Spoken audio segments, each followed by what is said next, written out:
Special day. Today is Cinco de Mayo. For all of you anticipating to have Montezuma's revenge,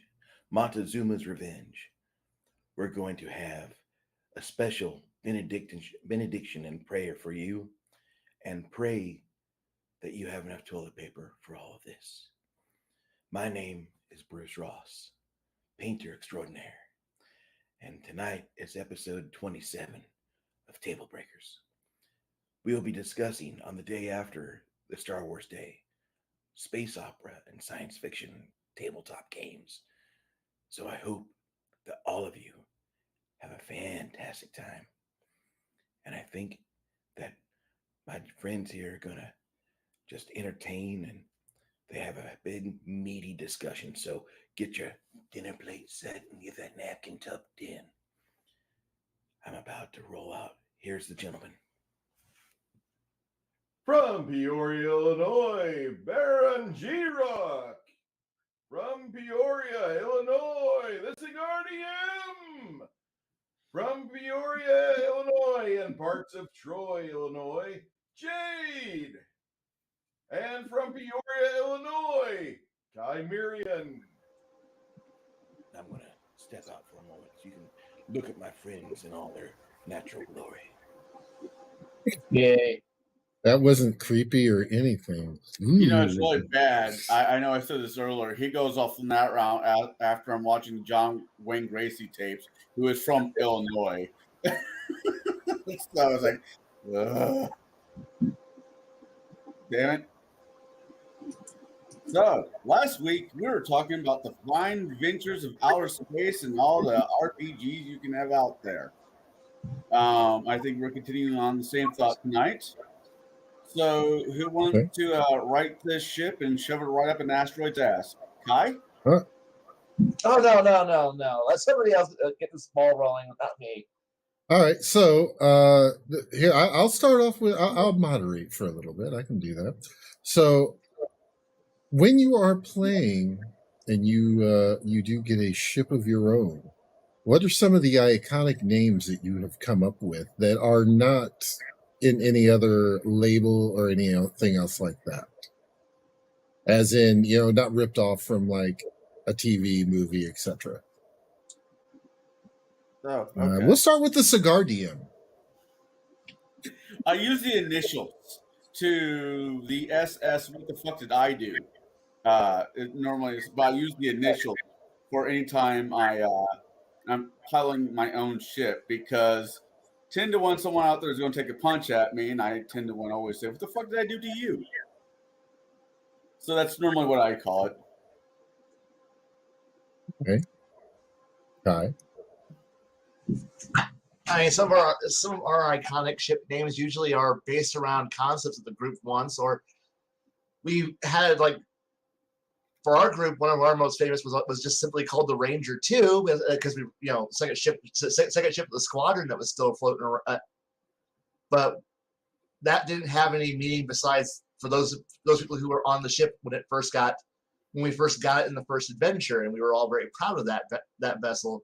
But no, we don't usually or we have the usual sing-songy wonderful names like the Eye or some other weird try to put some mystical meaning to it, or we just end up open up the HMS the Royal Navy Charter and go look for any ship that has a battle history and go, yeah, that's what we're gonna do. That's what we're gonna try, because honestly, do you see most do you just pull a concept out for your names or just do something weird with it? I know there's a lot of people who just go, oh hey, look, it's the USS Joke, or some other lame ass name, or some other weird, parody comment. I've had players who go, it's one of ours, sir, as the ship, registration name, so that way it causes confusion for 2 seconds as the sensor operator goes, it's one of ours, sir, and the admiral, well, that's fine, let it go. No, it's hostile, but you said it was one of ours. Ah, damn it.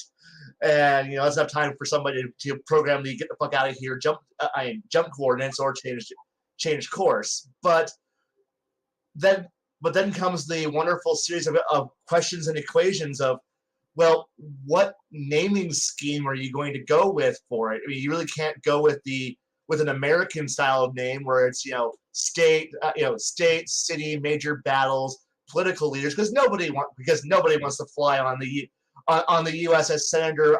Senator, no one gives a shit. And Star Trek is just kind of garbage, and they just all hit and miss, and because the writers are all fucking hacks from Hollywood and masturbate to leftist agenda bullshit, so their names are always crap because it's like there's no consistency. What the fuck are you guys doing?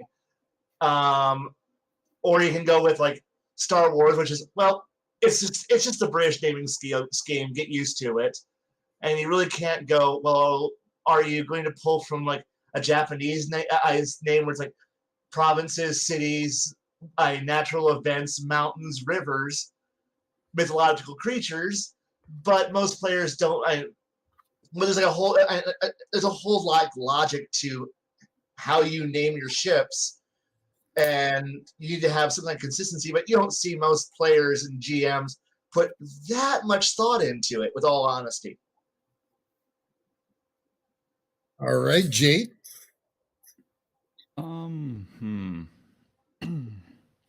So I'm not very original when it comes to vessels or starfaring vessels. I have named them, things that are common names: Enterprise, Roundabout, whatnot. But when I'm really, when I need a name for a ship that because most times I'm the GM, as we all are.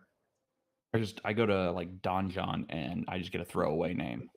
Especially if it's an enemy vessel, if the vessel's going to end up destroyed because I run for murder hobos, I'm gonna just go to Donjon, just hit generate ship names and let it do its thing. Like I just generated some right now. Errant of Satai. To me the names don't really matter for the vessel, especially for the enemy vessels. Now my players, on the other hand, they'll come up with whatever is popular at that time, whether it's an anime that they're really all into, or some kind of sci-fi show that they might be watching. My wife is a huge what's that show called? What is that show called? Outlaw Star fan. Okay. So yeah, she wants a sci-fi game with grappler arms, and I'm just like, I have no mechanics for this at all. Like there are no mechanics for grappling in space. Yeah, I bet you Kai has it. I think I know way around it. There might be a big eye small mouth conversion for it. I honestly haven't looked. It would take approximately no time to do the conversion. I can probably pull out the book and start working on it. So yeah. Tell you what, you come up with a conversion and send me a however many page dissertation on it, and I'll read through it and present it to my wife, and we'll see where it goes from there. Okay. It will start with a squeal. Kai, I would start with Starfleet, where they have the tractor beams. Just use those for. She wants it to be a role-playing game, not a space combat game. No. I mean, the Starfleet is also an RPG game. Just most people use it for the battling. Most people use it for the battle sim. Right. But yeah, so again, most of my players, they come up with whatever they're interested in that's outside of the game at that time, unless the vessel's already named. For example, when I ran Starfinder, the very first module set, which I recommend never doing, I say that because a lot of the module was written before the rule set was out and available, and it shows. It really does. But so the vessels were already named in that, and they just decided to keep the name. I can't actually remember the name of the vessels offhand because I ran it, like I said, when it first came out. But yeah, so I'm a big fan of going to like some kind of generator for my ship names. I mean, yeah, sure, why not? Now, with me, the I think the greatest ship name we were playing Road Trader, and we had the Onyx Rooster. So I just want you all to take a moment, think about that one. It had a scantily clad AI that would run up and down the halls when red alert was called, going, "Oh my god! Oh my god! Oh my god! Oh my god! Oh my god! Oh my god!" You know, just doing that up and down the halls on every single level at the exact same time. That was the red alert sign. Yeah, it was. Yeah. But yeah, I think thinking back to it, I think that is like the best name that we ever came up with, just because of definitely the kind of double entendre with it, and you know, it was a huge black ship, and yeah, and yeah. I was actually this past Tuesday and playing not Starfleet, but actually another space RPG type battle sim, and it was this one was homebrewed. Two of the people at the table actually came up with this game, the mechanics and all. It's pretty good. And the one of the guy keeps saying, "Well, my range is only 6 long." I'm like, "Okay, 6 long what?" He's like, "Da 6 long." I'm like, "Okay, I'm gonna name my next ship the SW." No, wait, hold it. Yeah, SW 5 long. And like, what does that mean? Was it the Subway 5 long? And the captain's name's gonna be Gerald. And they're like, what is it? They just didn't get it. I don't think you guys get my joke either, but that's okay. No, I understand it. I'm just not laughing. Oh, This is true. So, when you're looking at more of the space opera type situations, and I'm going to pull Star Wars off the board immediately because we really dug into that last time around. What other systems are we looking at? I think we'll start with Kai. Fading Suns. Fading fucking Suns. An amazing role-playing game that gets no credit. It's like, so you want Dune, but you don't want to deal with all the sandworm crap and a God Emperor. Cool. Do you like the Tyranids and the Zerg? We got that. Do you like an enigmatic alien race that wants to just ruin everything? We got that. Do you like the idea of having a spacer guild that controls all technology and everyone else is kind of ignorant, but you want the church kind of floating around, but you want some magic in there? I would like that. Do you want an Inquisition that runs around and murders psionics? I would like that. We got you covered there. Do you want massive dueling and Dune-style shields? That sounds cool. I want that. Do you want Starship Trooper power armor? Well, we got that too. Do you want massive space combat between space battleships? I would like that. We got you. Do you want ancient mysteries? Done. We got you. We got everything you want. We got merchants. We got this. You got decadent poisoning happening and things. You got it is everything you want. And somewhere out there, there's Earth, and it's just like, we're the center for the Holy Church. Whatever. Nobody goes there. It's garbage. And you're dealing in the after effects of a great war, and you have the great mystery of why is the stars dying? I don't know, but don't worry. It's a great setting. And you're just kind of going, well, what do I do with this? There's no major, well, you're literally thousands of years into the future. Everything is weird. Everything is different. Why are you not playing this wonderful new setting? And it's fun. Well, it's not new, but it was a fun setting in the 90s. And it's like, so I want you, you're right, Dune without the copyright issues. And it was a fantastic game. And it's like, you can do, like, wow, I know, I read Canticle for Lieberlitz. Cool, fuck yeah. I want to have an entire party of like techno priests who are sitting here going, we still understand how technology and how the Third Republic all worked, and when mankind was gods of creation. Will you teach us? No, the church will burn us if we fucking teach you how to read. The nobles. Well, it is so much to this setting, and it's so good. And depending on which version you have, is this weird game engine that's look it up. It's worth your time.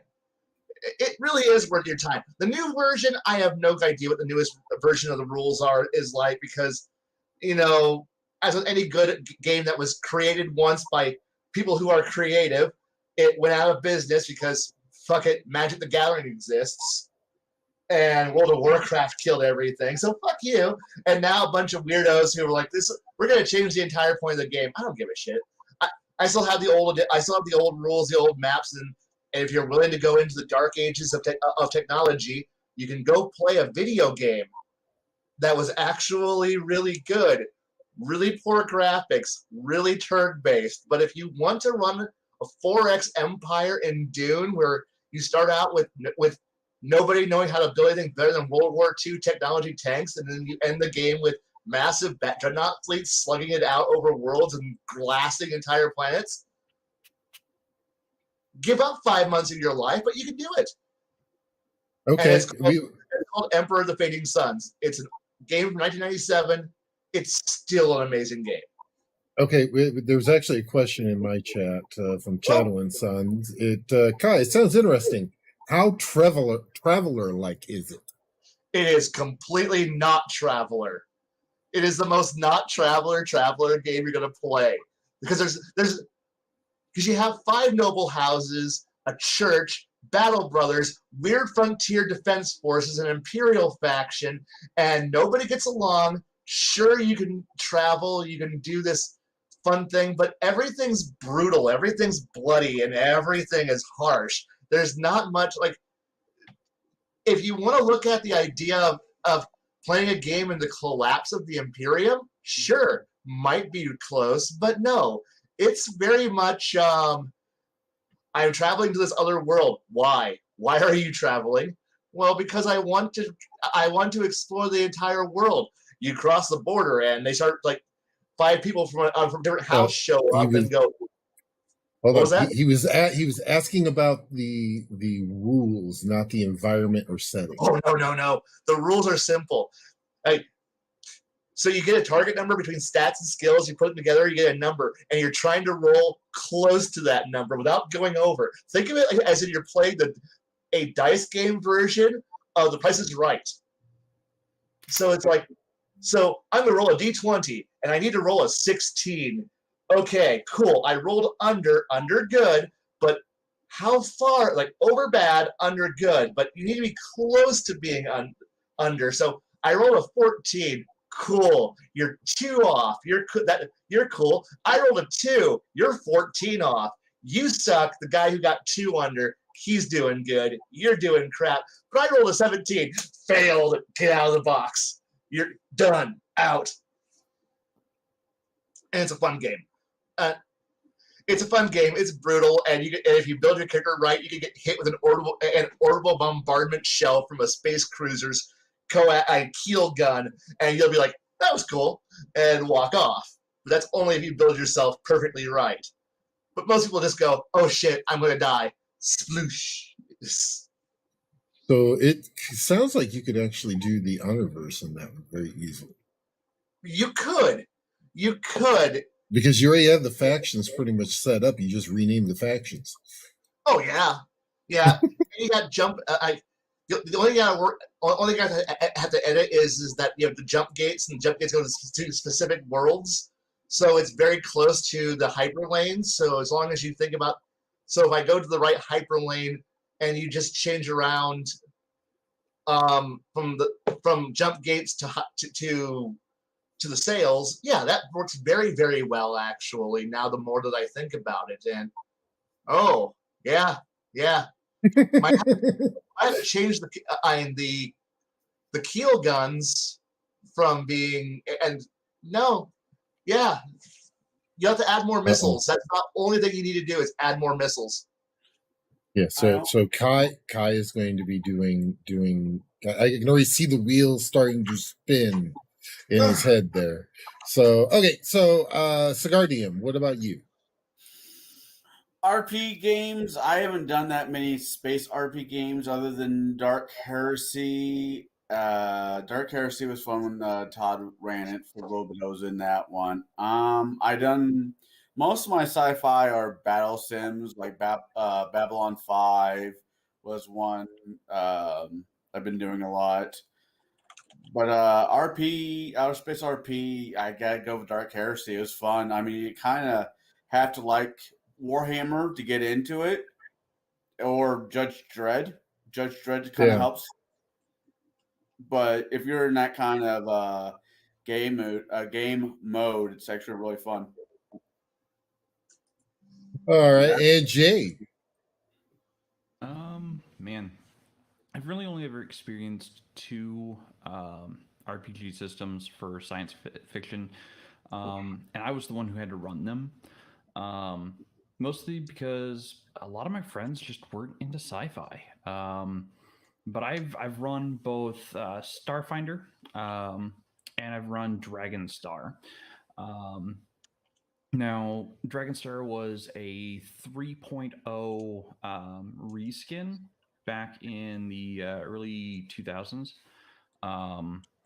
And I had a lot of fun with it. There's a lot of really great things in those books. I really liked the gravity rules. And it played just like Dungeons and Dragons 3.0.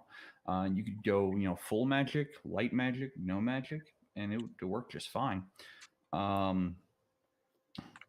But okay, that's not entirely true. I also played Dark Heresy. Again, Todd was the storyteller of that. I did have some fun with that. I am my character's name is still said to this day, and it has a rule named after him. This is true. Thaddeus rule. Yeah, the Thaddeus rule.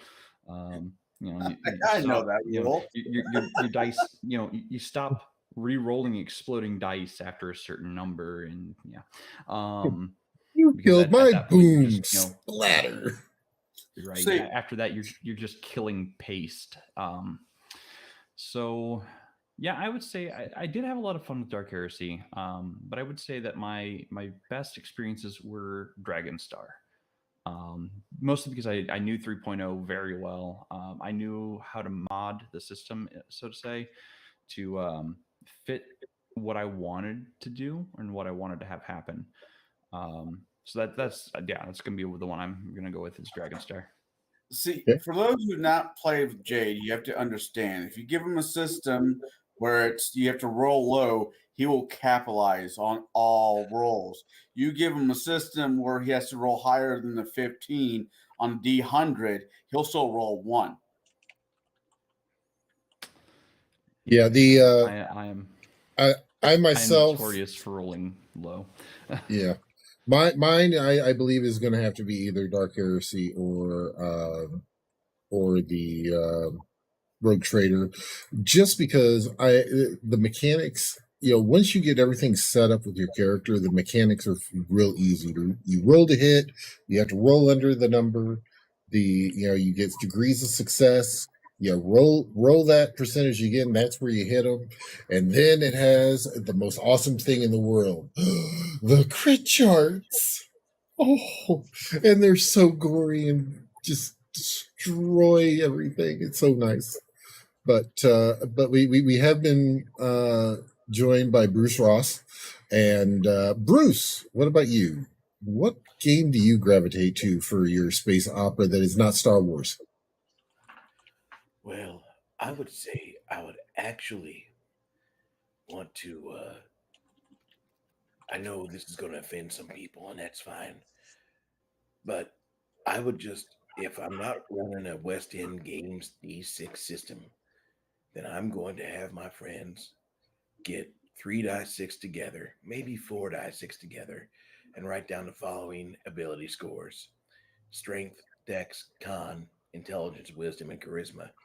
And once we get that sorted out and get a character bones set up, I'm going to start running, and they're going to see how I'm doing things.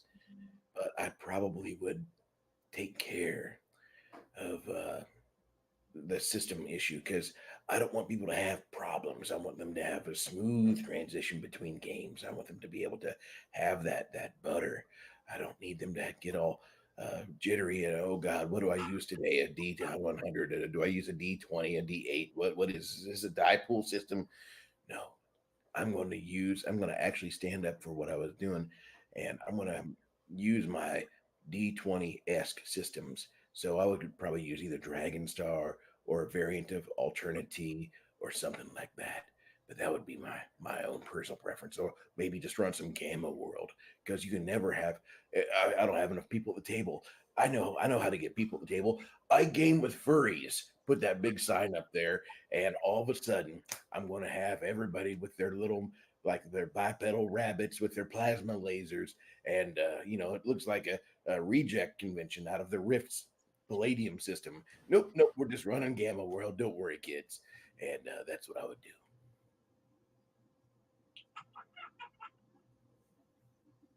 That voice has got no. Stop that. And Travis, my wife is not doing another webcam show with her curly hair. She is actually going out there all Sinead O'Connor like right now, and it's gonna be fire. That's all I'm going to say. And check out her only wish she had fans and be able to get that. Only Hands website like I do. Happy accidents. All right, Bruce, go ahead and take this back over. I'm not quite finished with supper yet, but I was just wanting to pop in and talk because Kai had such a wonderful, eloquent discussion about fading suns. And for those of you that are questioning this, and some of you are kind of stuck in single player mode because you're kind of scared to go outside. I got to put my mask on. No, stay in your house if you're still scared. What you do is you go on goodoldgames.com. And if you are curious, if you are curious and you want to try a great game, I need $3.49 from your credit card to go to Good Old Games and get yourself Emperor of a Fading Suns. It's on sale right now. It would normally be $6 and change. Look at Kai go. Look at him. He's sending his little game. So I like the game myself. I remember playing it, but I prefer Warlord 3. That's just me. Plus the opening animation, while it's dated as fuck, it still tells you everything you need to know about what you're about to get yourself caught up in. Just look up the opening animation for the game. Just watching watching everything going out, you get to see how stupid it's going to be with a great narrator telling you about how dark and dismal and how all hope is dying in the universe. It just tells you this is going to be a good game when the narrator goes, and even the stars are dying in this almost like noble British voice to it. You're like, what the heck am I about to play? And then you watch a guy catch fire, fall over, and die when he coordinates himself. And then watching all of a sudden, the skylight shattering, and all of a sudden these battleships in orbit just start blasting the fuck out of each other. Okay, I'm about to play a game that's way different than most other things that you're going to play in the year of 1997. There could be worse. You could be stuck in a Vietnam build engine first-person shooter. Yeah. Or playing a really 97. Yeah, you're still playing pre StarCraft or pre Warcraft 3 RTSs. Congrats, you're not gonna have much fun. This is still like Command and Conquer days, and now you're gonna play a 4X City Empire game that requires you to actually manage multiple planets simultaneously. And meanwhile, at this point, the best game you were playing was Civ 2. And it's like, oh wow, my archers are gonna shoot. I shoot your tanks, and you're like, whatever the fuck this is. Meanwhile, you're like, no, my plasma annihilation tank, which is going to go run over your army of World War II Panthers that are all lined up there in tank destroyers, and artillery is just being built in mass production everywhere, and people are dying in massive quantities, and you're like trying to figure out how to get enough freighters to move valuable materials from one planet to another planet so you can continue to feed the massive war engine that is there. Meanwhile, you have the crazy psychopathic inquisitors who go, you're getting too smart. And if you get too smart, we're going to dispatch inquisitors who will burn everybody who's smart in your empire. And you're like, but I like being smart. Smart is where all the cool technology is. I will burn you and burn everything. Burn every smart person in your entire country. And you're like, that's not good. So you try to sit here and guard all of your, just waiting for the day that the church goes, intelligence is bad. Bam! And you're like, oh, fuck. And you're like, well, I need more resources. Trying to like go, when do I declare war on Earth? When do I declare war on this group? When do I declare war on the noble house? I want to become king. Not just king, I want to become emperor of the entire known realms, which means I need to murder enough people so I can get the scepters of leadership. So you're trying to like play this game where you're trying to hide the scepters, from other players who are all sitting here trying to aim to kill you. And it's just with this, and you can like build. Eventually, you're building stealth ships that are like sneaking into other systems and like assassinating freight lines and killing transports and like hopefully murdering a noble or two. Hoping if somebody's stupid and goes, I'm going to move my air off planet, and then suddenly like 4 submarine space cruisers show up there and murder your air, and you're like, oh fuck, what do I do now? I don't know. You only got one one more shit, and now you're trying to work really hard to like get on the idea that now you got nothing. Oh fuck, and it's a beautiful game. You don't get this from like any other game on a level of just like this game. Just like it, I would have to wait for a Paradox game to come out a decade and a half later to give me a game that was close to doing what this game does. And I'm like, every once in a while I see a game, I go, you could be good, but I still like this ancient game. And yeah. I want to tell everybody in chat, everybody on my panel, whenever Chimerian's missing, you could probably find him on a pirated copy of Tabletop Simulator in the middle of a Twilight Imperium game with a bunch of other people.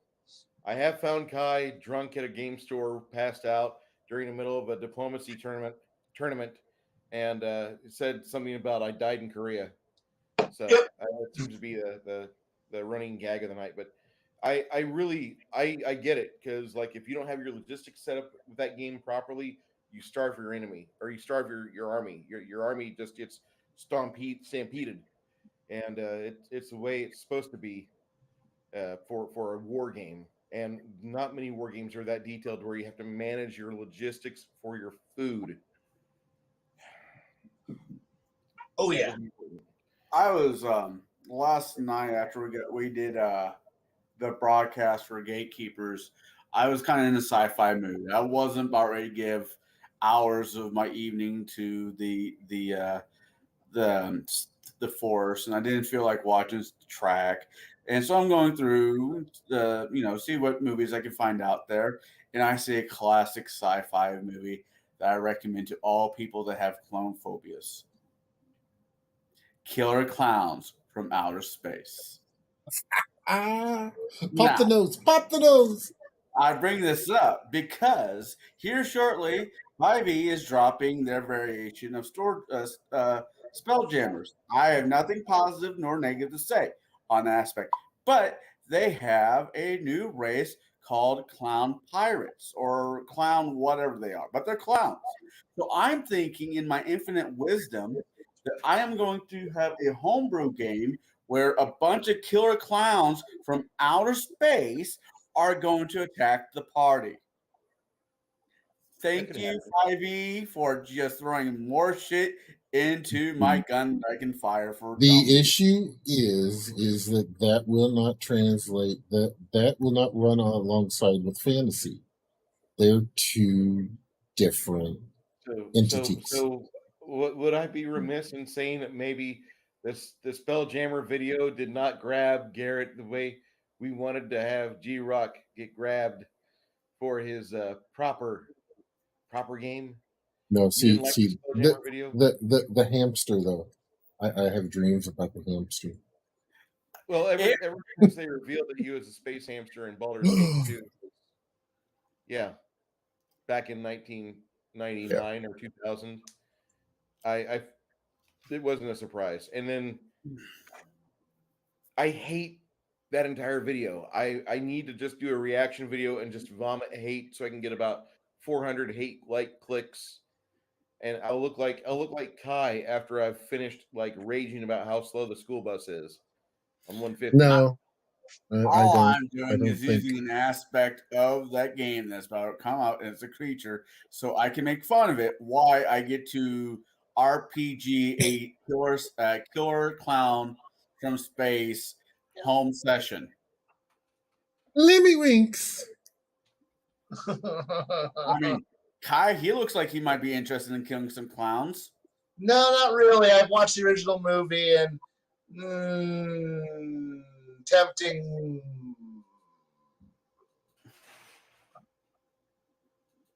Tempting, but no. What about you, Baron? Would you like to kill some clowns from the far reaches of space? I think No, it's 5e. Ew. If I'm going to play 5e, I'm going to play a game that is amazing to play in 5e that does happen to Aristo Wars. go into the sci-fi realm of Stargate by Wyvern Games. Ooh, I don't know this game. Yes, they actually launched it at Gen Con this past year. I actually got to sit and play in a couple of sessions of that. It was actually really well. The only thing that was kind of wonky was like the chase scene, which I was not a fan of. So it was just kind of like that's just gonna get file 32'd. But yeah, the rest of it though, with the way that 5e actually makes sense with this. Oh no! Don't say that. Bruce might have a truthfully, Bruce, it makes sense. Yeah, I will concur with you on that, Baron, because I actually got to read through the Stargate the book that they had there, and yeah, in the hotel room when I handed it to you. Yeah, we went to Gen Con together. It flows fairly well for a sci-fi game that's built on the 5e engine. I would have no complaints about playing in a Stargate 5e game. I love the wordage here. Stargate 5e. Mostly because again, it flows really well. It does. I would have no complaints about that.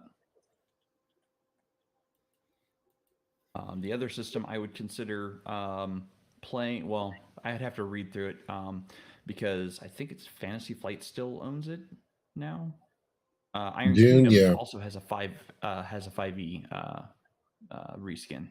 I would consider reading through that one. I have the Nis. I want to play another Nis who happens to be a druid this time around. Well, if you start playing that, my wife's going to be screaming, "I want a baby hippo!" Right. Her little all-terrain vehicle. It looks like I might be actually playing the Spelljammer when it comes out on my Monday 5e campaigns. So the good thing for you on this, though, Bruce, is I'll get to play it, then come here and bash it because, yes, Bruce, you're right. I will give you a review from each session when it happens. Will that make you feel better about it? It will. It'll be like watching which is Heels versus Babyface, do his review of the Batwoman TV show, which is underwatched. That show had an opportunity to be something good. After the first season, they screwed it. After the first season, they screwed it.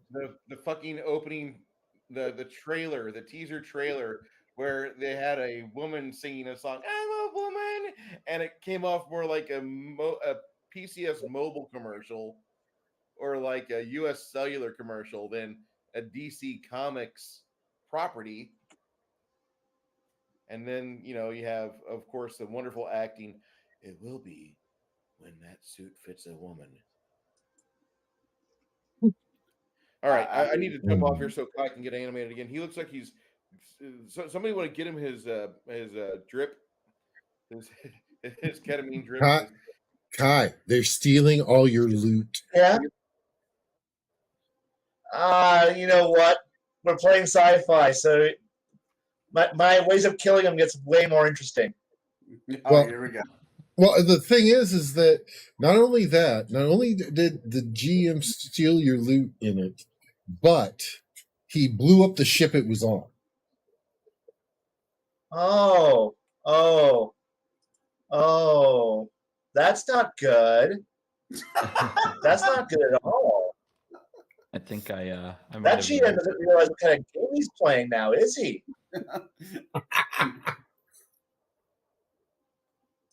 I think mean, might have most given, GMs are just like, I mean, you think about it. You're playing a space game, and what do you do? Where it's all about traveling and being in space. And what do? You steal the party starship, and you better believe that they're going to use every resource at their disposal to get back that spaceship. Even though GM's like, I just wanted you guys to stop to get a new ship or to get somewhere different, and then the GM's like, I'm trying to tell something different. And the party goes, no, we've invested 6 months of real time. 6 months of real time into customizing this ship. And because of the fact that so-and-so is a complete and total fucking faggot and loser and has to be the only space wizard in the game, which forces me to be a goddamn fucking bus driver. So, you know what? Yeah, I've customized the ship out to be the best goddamn ride you're going to get anywhere on the fucking universe. And so what did you do? Because you are sad that you can't come up with a way to stop the battle bus, so you blew up the battle bus because, well, I need story to change. And I'm like, no. The whole party has all been pooling all of our resources to get the best engines, best shields, best everything. And then you pulled a bullshit thing on us, which I love when GMs are just like, the ship just has a malfunction. And we're like, how? We will conduct an after-action report where it might as well be like several crime scene investigators and several major departments of like the government coming out there to check over the accident site to go figure out just what went wrong. Well, the storyline and plot device, no. We're all like, half of us are engineers. We're all pissed off at the fact that we're all meticulous and that somehow something went wrong and nothing we did allowed us to save the ship. So we just bullshit crash so that way you can run your little survival adventure. No, that's not how this is going to work. But why are you guys not enjoying my little adventure? No, we're trying to jury rig our personal ride. Well, that's going to be a new adventure. You've ruined our ship. It's going to cost way more money than you have. We will bullshit, we will steal, we will murder everyone between us and finding a way to get our ship back. It's crashed and ruined. Oh, just play my adventure. I'm going to make sure that your life is miserable till we get a ship back. Well, get a new ship. No, that's not what this happens about. That's not what this is going to be about. And then the GM cries because we're not following his little adventure. And then we're like, stop being the guest GM. Hand the controls back over to the good GM, and we'll have a good adventure, and we'll get back on the plot line. Now, fuck you. And we're like, yeah, fuck you too. We're back. Now we're going back to having a space adventure. By the way, we're going to murder all of your NPCs now because of the fact that you got in our way. And that GM, this game sucks. And we're like, no, the group loves this game. You just ruined it for everybody else because, you were bored. Now go back to playing your space wizard, you little fucking retard. And let us go back to playing I'm Gambler Tech Bunnies over here deciding to go fight, the universe with our space cruiser. But no, we don't care anymore. And move heaven and earth, and we're back in space. So there you go. That's why we don't fuck around with the plot device says you wrecked. Oh, we'll fight God himself to get our stuff back. But God's not as powerful as a starship. But God's not as powerful as a starship. huh? We'll blow up plans. Get the fuck off our. Does this happen to you in real life, Kai? I mean, This was an actual adventure with a GM. okay. Where a GM did this to I us. love that one. Go back to a Isn't previous that- save for new GM. Yes. Oh no. See, this campaign, we rotated GMs, but they never let me have this be GMs. I was like, no, I don't want. I'm tired of being a GM. Somebody else could be GM. And so we were having a nice little campaign where we were all having fun, being sci-fi smugglers and badasses and criminal underscum. And then the player who whined and complained because he has to be the great and all-powerful space wizard Jedi because he gets to have magic powers and the laser sword, and nobody else gets to have magic powers and a laser sword. So he gets to be the moral busybody guy, goody two shoes and we just kind of pushed him off to the corner and said, whatever he wants to do, we're not doing. We're out to make money for ourselves and be space pirates. And we're going to raid everybody and be rich. And then, our main GM left that. I was like, I'm not feeling well. I can't make it. So we're going to let so-and-so, let Space Jedi retard play for GM for a while. And then he's like, all right, now here's my grand adventure, and your ship crashes and has a major malfunction, and we're like, have you not been paying attention for the last 6 months? Have you been not paying attention to how much detail we've been putting into making our ship amazing? And how much we're not jury rigging, we're buying expert parts and spending time meticulously working on everything. We have a dedicated engineer, we have a dedicated co-pilot, we have a dedicated main pilot, we have dedicated everybody. Every position is manned. But there's no this. We just throw some farm boy in a slot. Fuck you. And this GM it just crashed on a jungle planet. Now we're playing a survival adventure game on a moon. And then we're like, fuck that. We're going over to. Do we have power? Yes. Then we're calling for our tow truck. Are you a tow truck? Haven't you been paying attention to the campaign? We already have spaceship delay. Well, it costs this much money. We have that much money. Why? Well, we've been space pirates. What have you been doing for the last 6 months? Have you been not paying attention to us space pirating for the last 6 months? Not really. Then why are you GMing for us? Well, because I'm a very good GM. Yes, you are sometimes. And we just ignore him. And then, we trundled through this horrible adventure for 3 sessions and then proceeded to go, GM, we're just marking off, X amount of money and X amount of favors, and we're just getting our ship back, and we're leaving this horrible adventure, and then we're just going to, from orbit, blast all these primitive savages from orbit with turbo laser fire. We're going to start a forest fire that will burn the atmosphere, as we leave. Why? Fuck whatever mystery you had. We're going to crawl out on emergency engines and then just torch all life on this planet because we never want to come back here. We never want to deal with this shit ever again. Space adventures allow you to murder hobo on levels that leave planets radioactive glass craters. So whenever you decide to piss off your players, remember, they can turn entire cultures into footnotes in history. Or if you do it right, there won't even be anyone to write the history book after, so you erase them from history. And if you do it even better, you can legitimately crack the crust and not even leave an archaeological trace behind. All they're going to find is a ruined cracked crust of a planet behind, and you're like, who used to live here? Nothing that matters anymore. Death. That's all there is there. We'll just mark it off as not habitable. Come back and mine this world out for minerals later. So yeah. The level of I fucking hate you, GM, I hate this place is no longer I killed a village. Now it's I've killed entire worlds and I don't feel bad about this.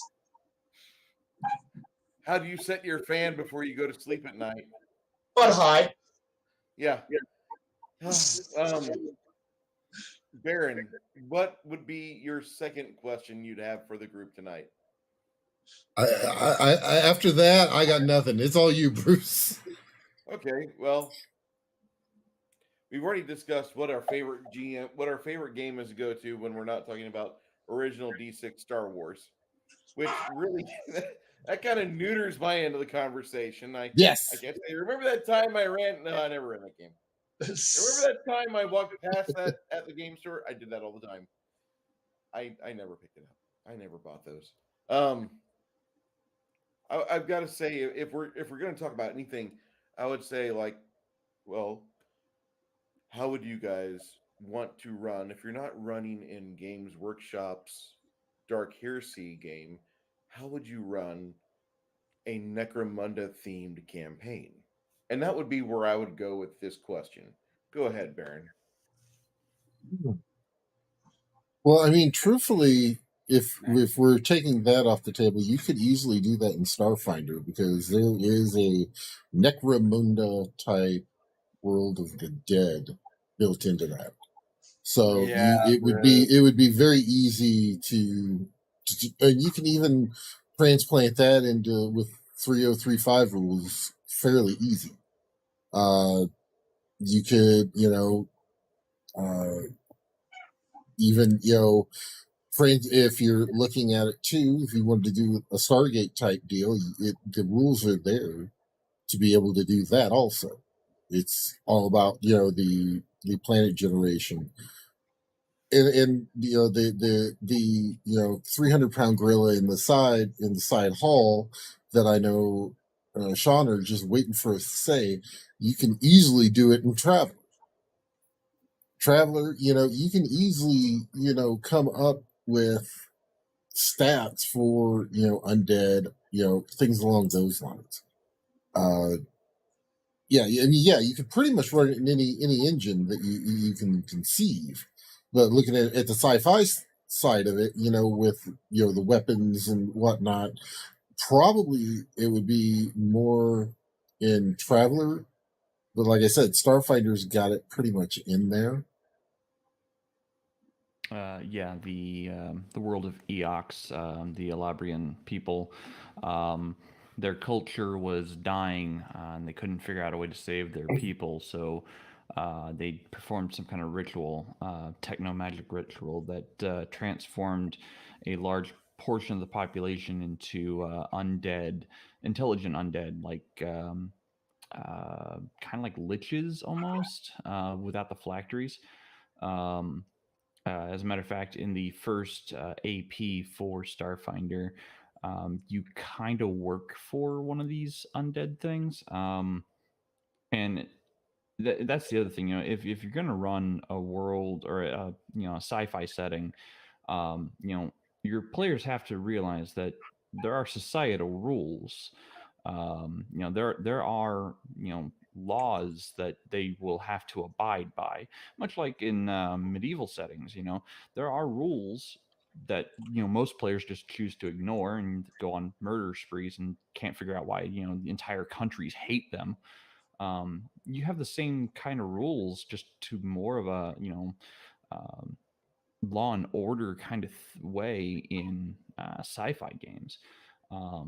And one of the big hurdles to get over is just because a race of beings are undead does not necessarily mean that they are strictly and wholly irredeemably evil. Because again, one of the beings that in that first AP for Starfinder, the being they worked for registered as evil because it's necromancy. He is a being created by necromancy, so he registers as evil, but he's more lawful neutral than anything else. Like, his motives are, in line with both the law and more neutral aspects. He's not doing things just to be an evil dickwad. He's doing things in the benefit and interest of his people. Hang on, what's this say? I'm not a fan of them, but yeah. So I mean, yeah, you are right. Starfinder does have kind of an entire world of Necromunda built into it.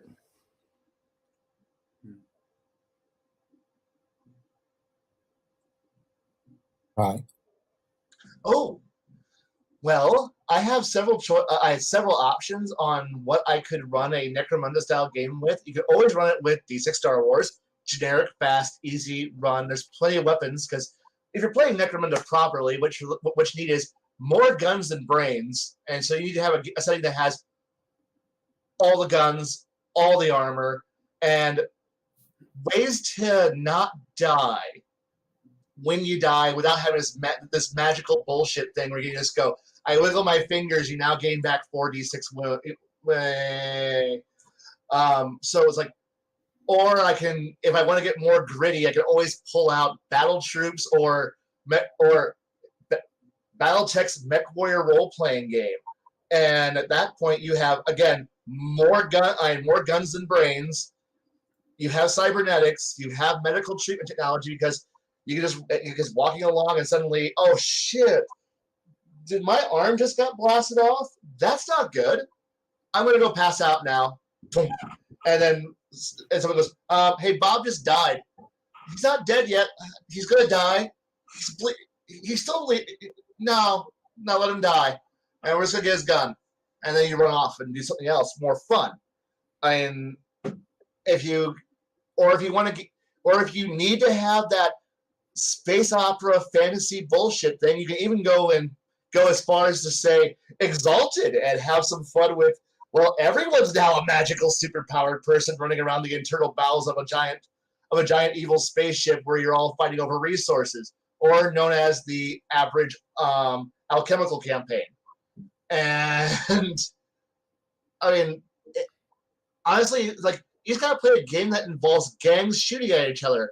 I think it's a game like that.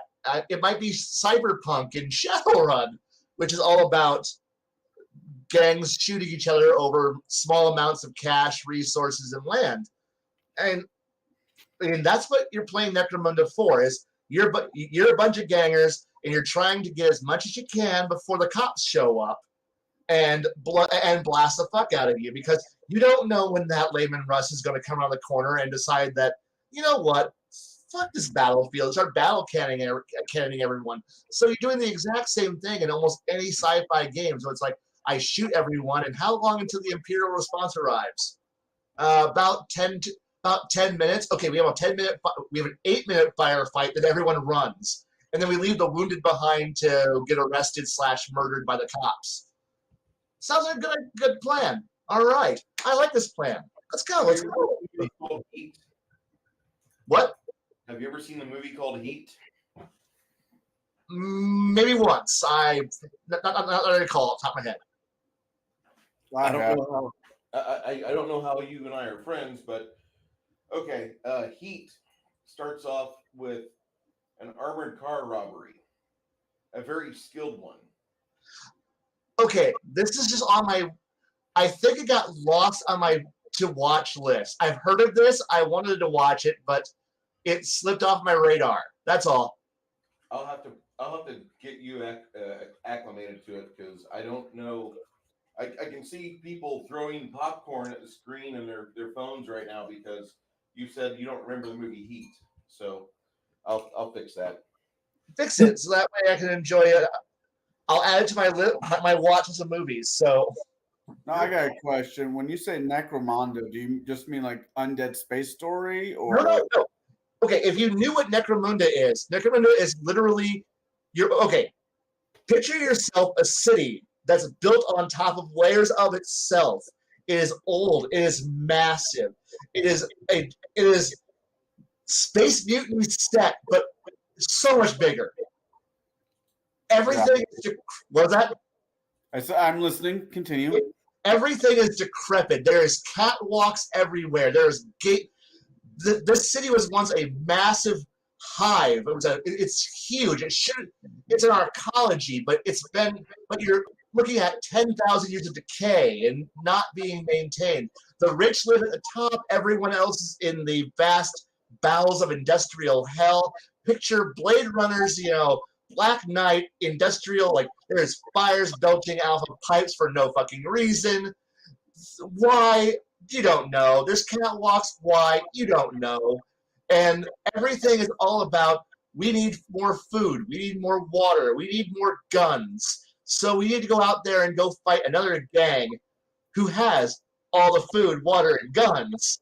And you're shooting each other in these grimy, dark areas. Like imagine a back alley where where there's a guy four floors up who's shooting down from a balcony, and you're like, and what guns do you have? Maybe so. Like one guy's got a crossbow, one guy's got a laser cannon, one guy's got a heavy machine gun, one guy's got something weird. You have no idea where he got that thing, and everyone's fighting. Like nobody's a standard regular trooper. There's like nobody who's like, well, I got my standard issue kit from the Space Marines and I'm going to be a badass. No, you're literally some grimy little guy who's just like going, cool, I've got an AK-47 and like 3 magazines, and hopefully I can kill a guy who's got a spare magazine, so I can keep on fighting through the whole battle. And that's the entire game you're playing. And like, there's none of this undead stuff. Like, no, it's literally grime. It's grime. It's broke. Like you haven't like you gotta sometimes wonder, ooh, so and so got killed, but it might cost $500 to heal him. Is it really worth healing him, or can he naturally just recover and get horrifying scars? And you murder a guy so that way you can get his cyber arm, so you can go fix another guy who's hurt, because everybody's scraping at the bottom. There's none of that. There's no glory. There's no grand and your hopeful goal is to murder enough crap so that way you could possibly move to a place where the air is actually clean, or you could see a sky for once, because everything else is just this endless grime and death. It's grinding you down, and like you know your life is worthless. You might as well sell it for something for a chance at something better.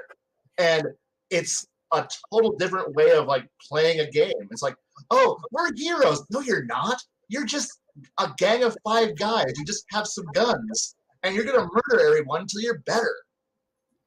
And I think of was it the last Judge Dredd movie? Where that was actually a good movie. Yeah, that was a good movie. But that's if you were playing, the cops who show up later to go, hey, this firefight's going too long. We're here to murder everybody who didn't run away fast enough. You know how I said we shoot for 7 minutes, and then we are wounded behind and get beaten up by Judge Dredd. Yeah, that's what you're looking for. So that's what you're looking for. But you said we're not playing Dark Heresy, so yeah, I'm like, so when you first said that, I'm thinking, okay, what, an army of undead? So are we talking about like, I don't know, the Chronicles of Riddick when the Necromonicos or whatever they show up and want to? Yes. Yeah. That's one way you could look at it if you want to play it like that. Like, you don't have to go play it in the bowels of Armageddon and one of the highs of Armageddon where you're just murdering each other for, you can just. But it's all about, if you're playing a Necromunda style campaign, it's all about being just in the dirt and having no hope. That's what it comes down to. It's like living in Pekin. Someone said that it was a really fun skirmish game, but he would never want to run it for his usual table because of how dour it is. Yeah. Actually, that's not fair. It's not Pekin. I mean, you could also run a game like Altered Carbon. As a matter of fact, there is actually a RPG system out there for Altered Carbon specifically by Renegade Games. That would be fun. That would be fun to. Altered Carbon would be a great way to play this game. Because at that point, you're just like, okay, this body died. Well, time to get a new one. Wow, this is fun. Yeah. So that's the ultimate. In that aspect of, oh, hey, character death happens. Well, not the character, the sleeve happens to die. You just get a new sleeve. There's something actually horrifying about that. I mean, granted, if I can get a new sleeve, this would not be the sleeve I live in. But that's just me. but I mean, and that's Altered Carbon.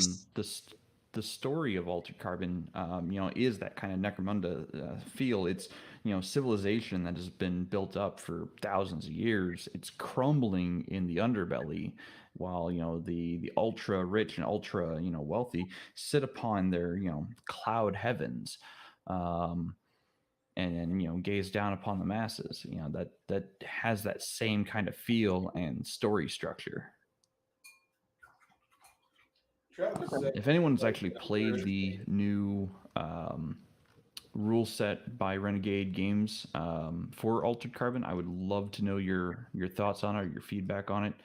I have yet to play it. I know they also bought up the rights to Vampire the Masquerade, and they did a reprinting of that as well. I know that the rules are different. The game system plays differently than the original Vampire.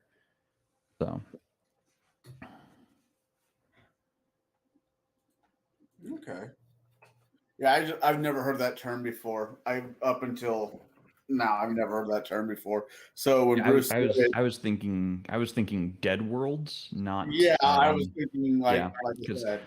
Necro, I was thinking of actual like necromancy worlds, not necessarily worlds that are dying. While the people still live, they're just dying from underneath. I wasn't thinking Peru when he first said that. So, am I thinking of the right city? The city where they're built on top of each other in Brazil? Is that Peru? Favelas in Brazil. Yeah, okay. Because when you described it, that's what came to my mind. That city in Brazil where they're literally just on huts right on top of each other. Mm-hmm.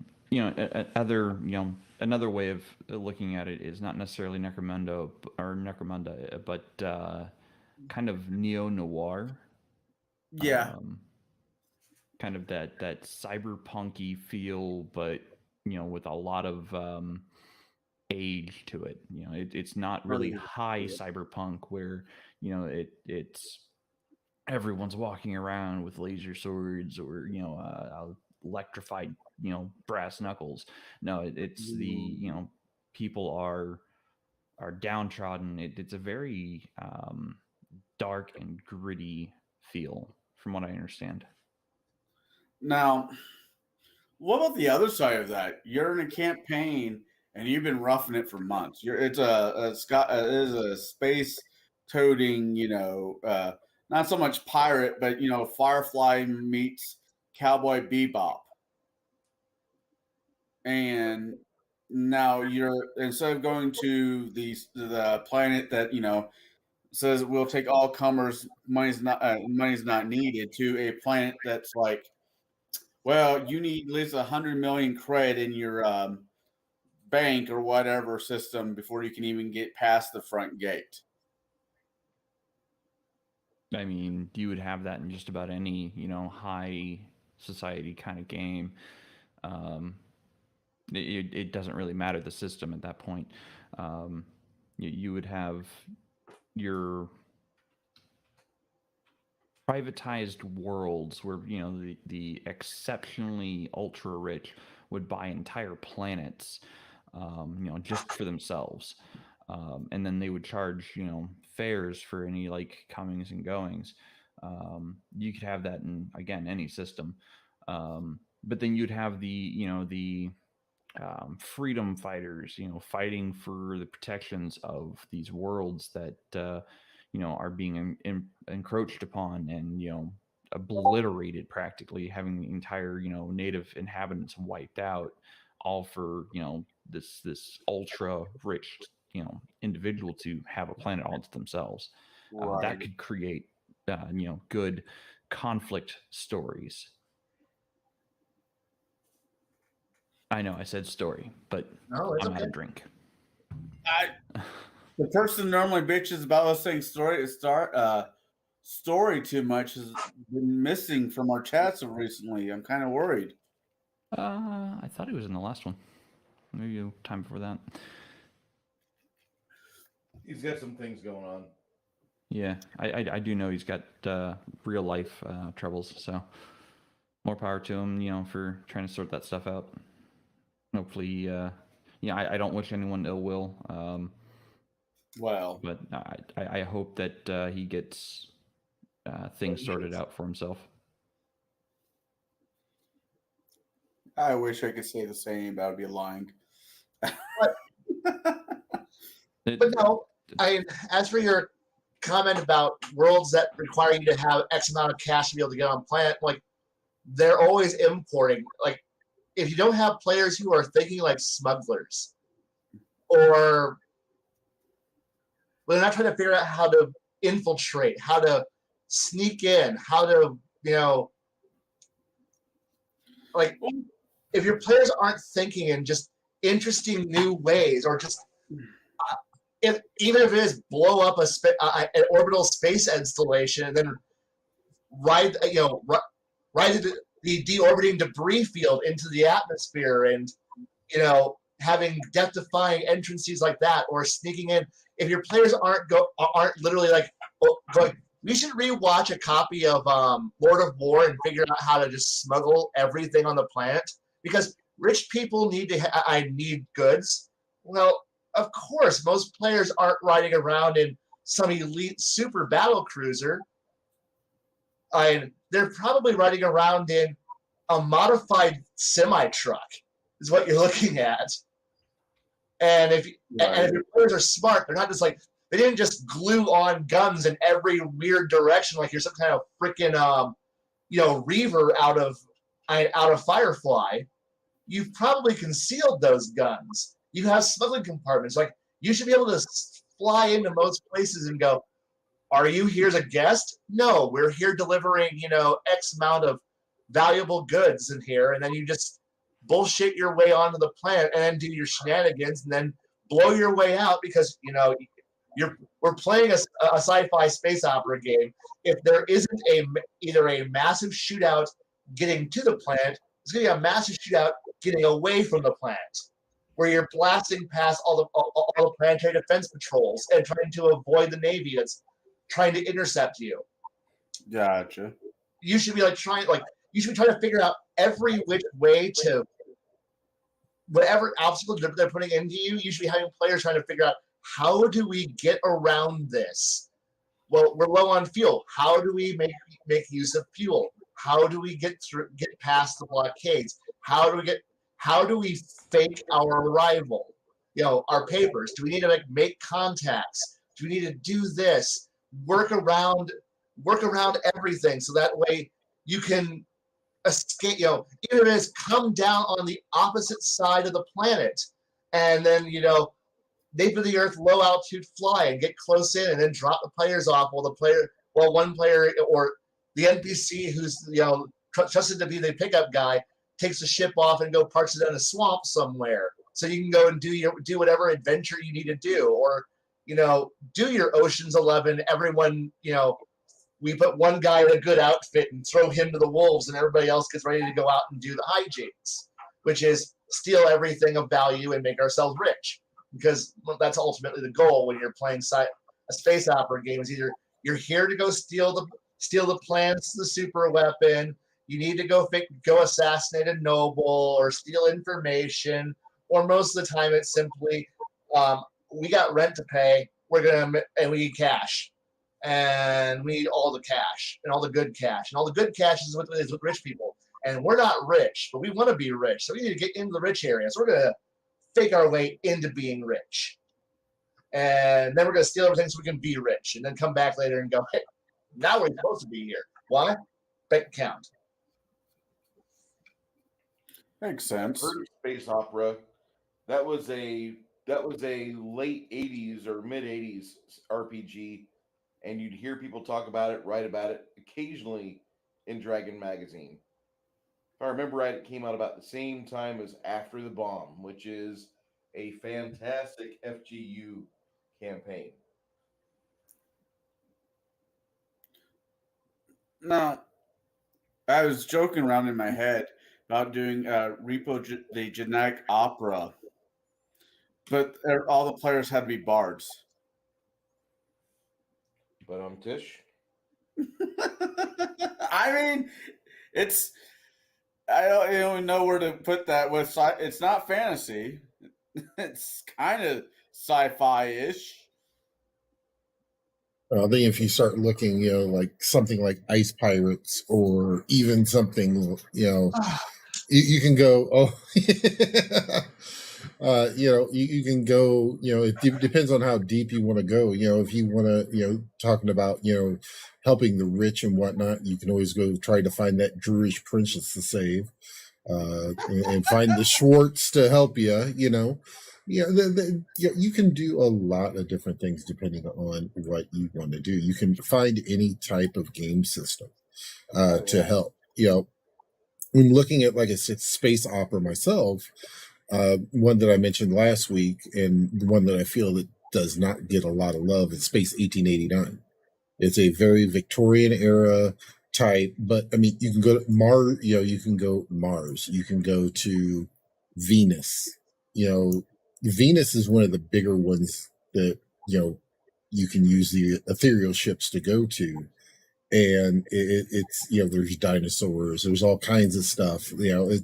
It's really a throwback to the old school sci-fi of what we thought before science actually told us.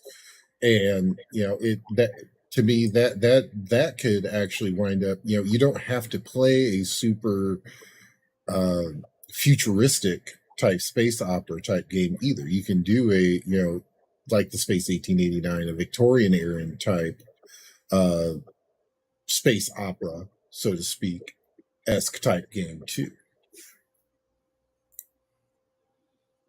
Love the old I guess it's not so much space, but it still counts as sci-fi, sort of.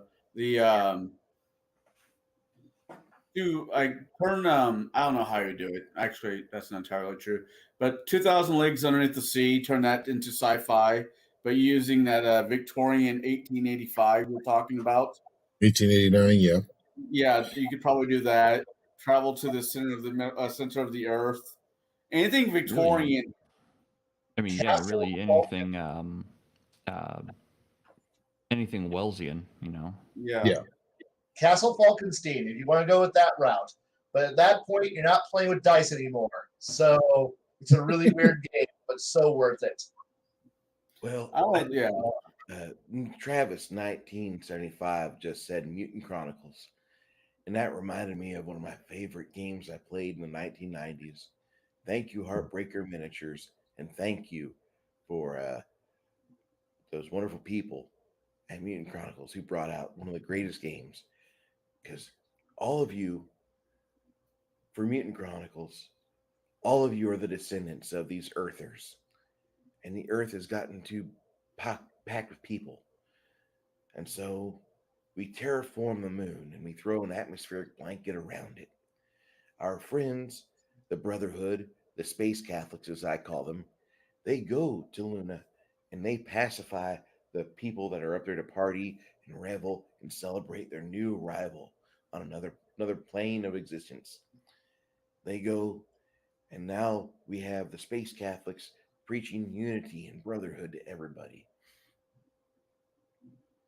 The Scottish and the UK people go out to the asteroid belt, not happy with what winnings they have in life.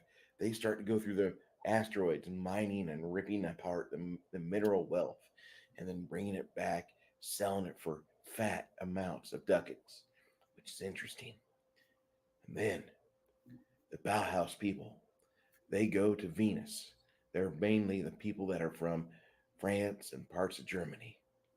They get there to France or over to Venus, they start to colonize and work on the global warming that's so endemic in Venus. And they drop the temperature down to a balmy 120 degrees. Whew, makes me hot thinking about it. Well, the United States and Canada have united and they have capital, which is their own corporate conglomerate, and they go to Mars and they pacify the red dunes and the seas of sand, and they just go and have an amazing time getting everybody on board with this mindset the entire planet shares. Well, the last group would be Cybergenics. The Cybergenics people are an offshoot of Bauhaus. The Bauhaus people very proud of their tech, but their tech splits off and they call themselves cybergenic. Now they can do all sorts of things. They can rebuild your spine. They can make you to where you're double jointed. They can add extra layers of muscle to you. It's pretty impressive. Then the Orient mobilizes and they move to Mercury, and that is called Mishima. All of these inner planets, staffed by people from these corporations, they start to beat on each other. And then they start having wars, and things get costly and bloody. But then a dark force arrives, but not from the stars, from under the very bowels of the planets they're on. Evil had festered under their watch and came out and started to kill and convert so many people. It's the Brotherhood that stood against darkness and united everybody and focused them on that one enemy. So they beat it all back and they managed to save humanity. But in the process, a couple adventure paths are released, and if you went through those, you kind of fucked up because the two first seals of the apocalypse would happen under your watch. So it was one of the impressive games of the 1990s, and I can still recall quite a bit of it. But the main thing is roll low, Jaide.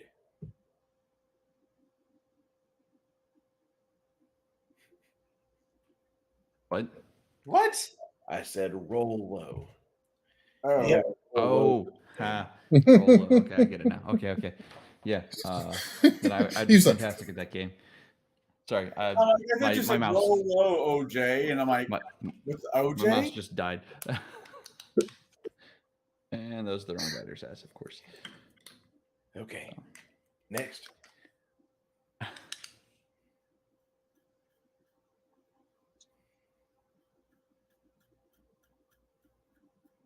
Oh no, we're good. Back to keyboard shortcuts for me. Now the internet's watching Jaide change batteries. Yeah, I don't have any batteries down here at the moment, so I'm going to have to go old school and use keyboard only.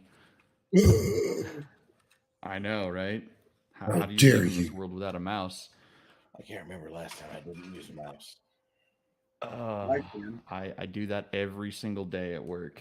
I prefer my keyboard shortcuts rather than using a mouse all the time. I've just gotten used to it over the years. Anyhow. Okay, so here's a question. What are your favorite story elements to throw at players? You know, what hooks do you go for in a sci-fi setting that's not Star Wars? You know, what do you use story-wise or mechanic-wise to hook them in? He keeps saying that, and Bruce is going, "Damn it! I want Star Wars."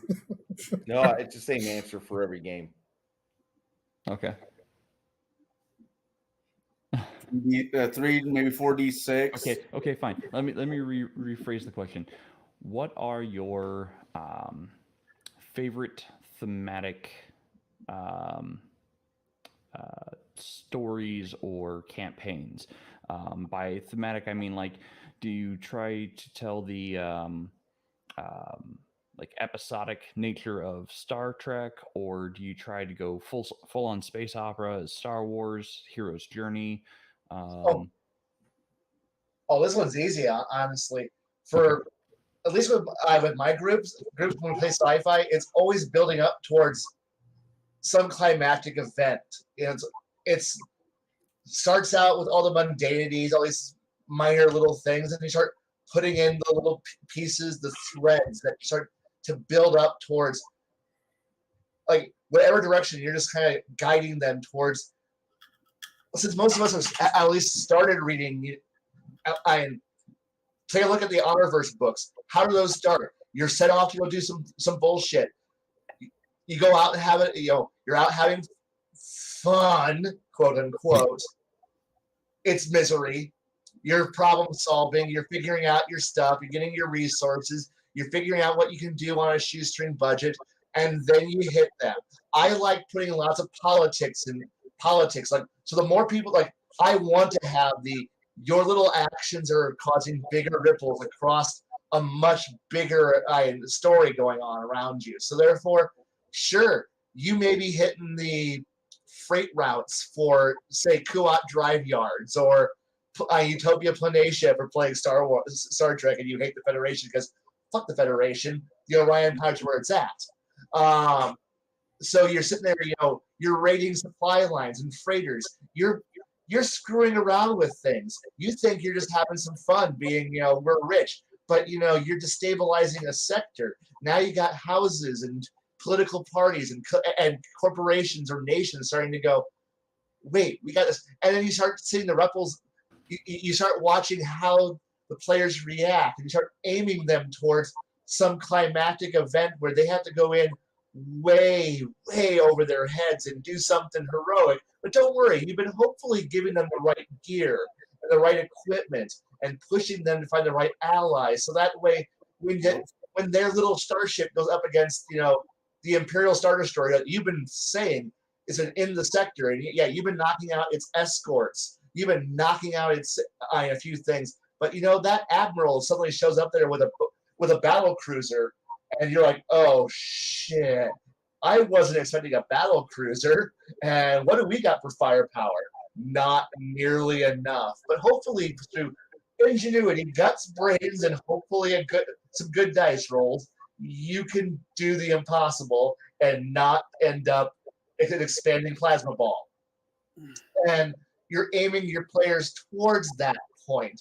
But so I'm always aiming my sci-fi adventures towards the climactic death battle. It's going to be, you're pulled into something that's just going to be brutal, bloody, and there's no running away from it. Because if you run away from it, you can run away. You're always that's what the hyperdrive button's for, we're cowards. But don't worry, if you run away, horrible things are going to happen. And hopefully your players will realize we're not complete scum. We're going to be heroes. We're going to turn all of our ill-gotten gains towards doing one good event, or they can run away. And you know what? Cool. You chose cowardice in life over doing something heroic. This will have repercussions, and I'll have fun running those repercussions for them. But most of my players will realize when the climactic event happens, you usually know it's coming, and hopefully you hook them to the point where they go, yeah, I don't want the prototype space cruiser that's, actually an orbital weapons lab. It's been being moved quietly, and they're actually, murdering innocent people on board. And man, I just don't feel good about, robbing 4 more planets and getting more rich when we could actually just ennoble. Yeah, go ahead, kids. Do something cool. I want you to. I want you to be noble. I want you to be heroes. And watch. And most times, players, when they play a role-playing game, choose the heroic action. So yeah, it's just aiming them towards that point where they have to actually do something, and that could be, to use that heroic event. Okay. Thank you. To answer your question, I'll jump in next. If I'm doing a sci-fi one, that's space. There's so many tropes out there. The dying planet, returning the whatever to planet X so it doesn't, blow up the rest of the universe. I think I would throw a little bit of time travel in there. Especially if I'm doing a Star Trek theme type ones. Like, not all the information is out. At least I've not seen all the information out. Where the Borg came from, how they came to be. But the Federation just got tired of the Borg after the Battle of Big Wolf or whatever it was called. And so, you know what? We have the ability to go back in time. Let's find out where these fuckers get started and blow them up. And of course, this is going to be a black op because Federation doesn't do hits, right? Hi, Con. How are you over there? No, we're going to put you back to sleep. Section 31 does not condone what you're doing, nor will we stop you. You're right. So I think I'd probably do a Star Trek, and it would probably be a little time traveling stuff. We got really tired of the Romulans. Let's fucking just take them off the world, off the counter altogether. Let's go deal with the Borg. Well, do we know where the Borg came from? No, but if we go far enough back, we might find out. So, I don't know. Unless one of you guys know where the Borg came from, because as much as I've read or seen, they haven't actually given them an origin story as of yet. Unless you want to say V'ger. No, Nor should they. There's They such really shouldn't. It's see, I think they're interesting enough to deserve their own background. I mean, who cares about those pointy-eared hobgoblin fucks? Logic my ass. Somebody Memory sounds core, right. whatever question you have, Memory Core Alpha and Beta have all the answers you could ever want and need. And then remember that nobody who writes for Trek bothers to read anything that's on there. So it's all trash anyway. Yeah, I think time Yeah, traveling they've is got a lot fun. of continuity issues. Continuity canon, we don't need that. We're Trek writers. Fuck everything. It's every modern day politics just trumps 50 years of actual real writing. Below us, we are the greatest woke writers ever. Fuck them. Yeah, we kind of have been dancing around Trek all night, haven't we? Card season 2 is a pile of shit, and anyone who likes it is kind of retarded. But maybe the new one will be good. I haven't had a chance to watch it yet. I want Worf just to have his own show. Worf and Son. No way. Don't worry. We're going to get them to shit all over the entire Next Generation cast with Picard season 3, and it will be a wonderful, enlightening experience. So we can get another season of Picard whining about his dead mom and who committed suicide. Isn't that spoilers? Who gives a shit? It's a shit series. We're gonna. Oh, there's a huge firefight, and we're gonna dream about bullshit. Oh, the Borg have assimilated Special Forces troopers. They're not actually Borg. They're just guys who have green laser pointers on their rifles. They're Borg now, right? And Borg, I understand you had some problems, and now,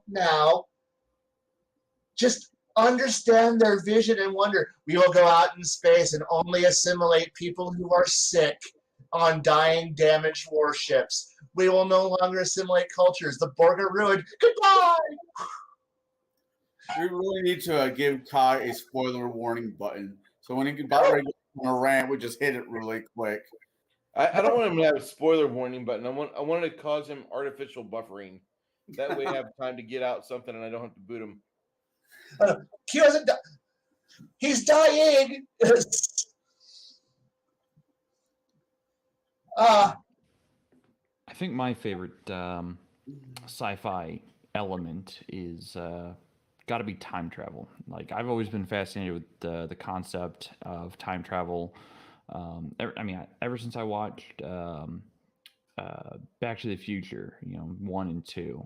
I didn't really care for 3, but ever since I watched those films, I've always had this fascination with the concept of time travel. I mean, I've read H.G. Wells' Time Machine. I've watched almost every single time traveling film that has ever existed. That's been in English with subs, huh? Time After Time with Christopher Reeve. Yes, I've seen it. Okay. Terminator. Which one? Terminator. Yeah, I've seen the Terminators. I'm not a fan of the concept of Terminator, but it is a time traveling flick. I've always, like I said, I've always been fascinated by the concept of time travel, and I've run several games with built in. We never even leave the world that we start on in those games. It's the same world, just different eras in history of the world. And I've run that kind of concept multiple times, and the feedback I get is once we get to the sci-fi era, like the really advanced eras, my players stop liking it for whatever reason. And I don't know if it's because the story is not good, or if it's the No hooks drink. You aren't that said great. story. Yeah. I don't know what it is about the high science fiction eras that my players just say, nope, we're done. But I do really like telling the time traveling stories. As a matter of fact, I've even based one off of one of my favorite video games of all time, Chrono Trigger from the Super Nintendo days. Just the very concept of a time eater, or a world eater, basically. And you have to go through the eras in history where its influence is being felt, and try to figure out how to stop this world eater from destroying the world. So I mean, Wow. those are the kind of concepts I like to play with, is the time travel aspects of science fiction. Have anybody actually looked at the Doctor Who RPG? Yes. Don't. One. Which I one? have it. Don't. It's a waste of your time. It's amazingly written. It's amazing. You just want to hold it up in the eyes, in the sky, and go, ah. Well, I have the same reaction to it that I had to the Dresden Files. On what the hell is this shit? No, Yeah, you'll have the same you will. reaction to it as Meet the Spartans. The Dresden I Files. want my money back, and I blame you. Yeah, Dresden I Files probably should. I probably owe you a refund for that film. is a masterpiece compared to the Doctor Who RPG. Just literally look at it, try to read it, try to understand it, put it away, come back, drink some more, come back, try to read it again, go, this still makes no sense. Throw it away and go do something better with your time. All right, what's There worse? you go. What's worse, the Doctor Who RPG Or Zardoz. Oh, Doctor Who RPG, I'll take that. the guns are good. The penis is bad. The gun is good. The penis is bad. The gun is good. The penis is bad. I'll take that over the Doctor Who RPG. Honestly, you can run Doctor Who with. You really don't need to actually. If you're doing Doctor Who right, you don't even need game mechanics. Just gotta remember: run and talk, run and talk, run and talk. There you go. I created you the best Doctor Who RPG ever. You just run through everything and talk, and then make up some bullshit. Use the Dresden series RPG where you just use keyword. It's important keyword. Roll some dice. Many pluses. Keyword allows me to win. Keyword screwdriver. Problem solved. Keyword bullshit. Got it. We're done. I like the Dresden Files way, because the Dresden Files, if I say somebody who's smallish and they don't have much muscle, and it looks like they don't have much confidence in themselves, automatically everybody in the chat went, bitters. Butters. Yes, Butters. Butters. Because Wow. Butters is described the same way in every book. Yeah, Butters is amazing. Butters is. I disagree with him on one aspect, but that's about it. Poke can go fucking die in a hole.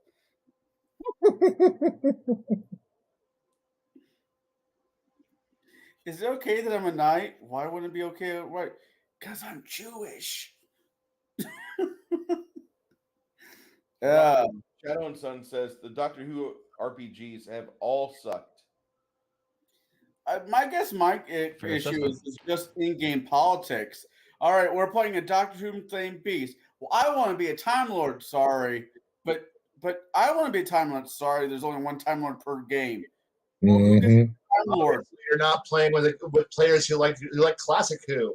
At that point, it's like, we're gonna run an entire Time Lord campaign. Oh, the fun we're going to have. That's true. I could do that. I don't know. When It's the, just if the game goes, you can't have more than one Time Lord, ignore it and play classic Who. What regeneration are we on? That's the fun part. Hey, you died. Now we get to see a new character. Yay! I mean, you could do a whole party of Time Lords up until Sylvester McCoy's time as a doctor. Yeah. and even then, Okay. yeah, and even then, up until the point where the War Doctor gets. But just remember, if you want to do like, like, oh hey, look, they all get to come back eventually, and there's been many points at the New Who where you could have a new Time Lord or 3 showing up and having hijinks away from the Doctor, away from all the crap, and you can have your own fun and get to deal with Davies era Daleks, or they showed up for one episode, we forgot all about them, color coded modern Daleks. Or the what the hell was the potato people? Santarans. Yes. I will kill you now. I think my favorite part of any time that they do the crossover with multiple than one Doctor, they all walk into TARDIS, and it's who's ever TARDIS, it being the new one or the one before, is like, you changed it. I don't like it. You remodeled. I don't like it. Yeah, that's pretty much right. It's bigger on the inside. Yeah, but you can have fun with it up until the Time War happens. Even after the Time War, you're still okay. Go have some fun. What you do with the Time War is you just play the Rocky Horror Picture Show in the background and stick it on the Time Warp. Then, Look, if that happens, I will take my TARDIS, murder the people who created that song. I don't care about the time paradox that's going to happen. I'll kill the spaceman arrays of time that are defending that. And then I'll go back into creation and go, I'm happy now. Oh, hell, you could even go back and put him, go have fun when he was in the Pandorica. Because he was locked up for, thousands of years. For almost 2,000 years, yeah. Oh, Planet of the Apes. That's another good one you can have fun with. I don't know. I like, it was with the Dr. Bobblehead, let's go kill Hitler. And there's so many ways to do that, sorry. But at that point, we're bringing in one of the worst companions ever, and no thanks. I'll pass. Hey. Hey. Amy Pond. No. River was amazing. Spoilers. Man, she was good for one episode, too, and then she became way too overused. I like her interaction with the last Doctor, not the female Doctor, but Peter Capaldi? Yeah, I liked their interaction, and I liked some of the interactions she had with Matt Smith. Yes. I'm not saying all her episodes were great, but her chemistry with that character was really fun to watch. It was. This is true. True. Maybe I'm just a little jaded, because I want different companions, and no. I mean, personally, my favorite companion is probably between Billy Rose. Her real name, I don't know what her real name, but Rose and Amy Pond are probably my favorite 2 companions for the newer Doctor Who fans. Unless I go to Tom Baker's era, then you got Sarah Jane or the other Time Lord. Master. All right, before she comes to Doctor Who cast for a while, can we get hold on. Hey, I'm up for anything. At least I'm keeping it on Sci-Fi, damn it. Yeah, I know, we are, but I have a celebrity in our chat, Mr. Steve Lee, Red Gaze, the author of quite possibly the best release in 2021. This is Sunsworn Wings of Vengeance, a sequel to Sunsworn Edge of Annihilation. What's this? I don't know this one. Tell me more. Tell me more. Drop a link in the chat. All righty. I will once I. But he actually breaks the seal on it to read it. Ooh. Oh. Pretty. For centuries, the Astral Union knew peace. The denizens of the galaxy enjoyed harmony under the protection of the elite Astral Templars and the watchful eyes of the mystical disciples of Ul. Then the Violet Circle came. Draken Weiss, a former student of Ul and nearly his equal in power, returned to take his vengeance.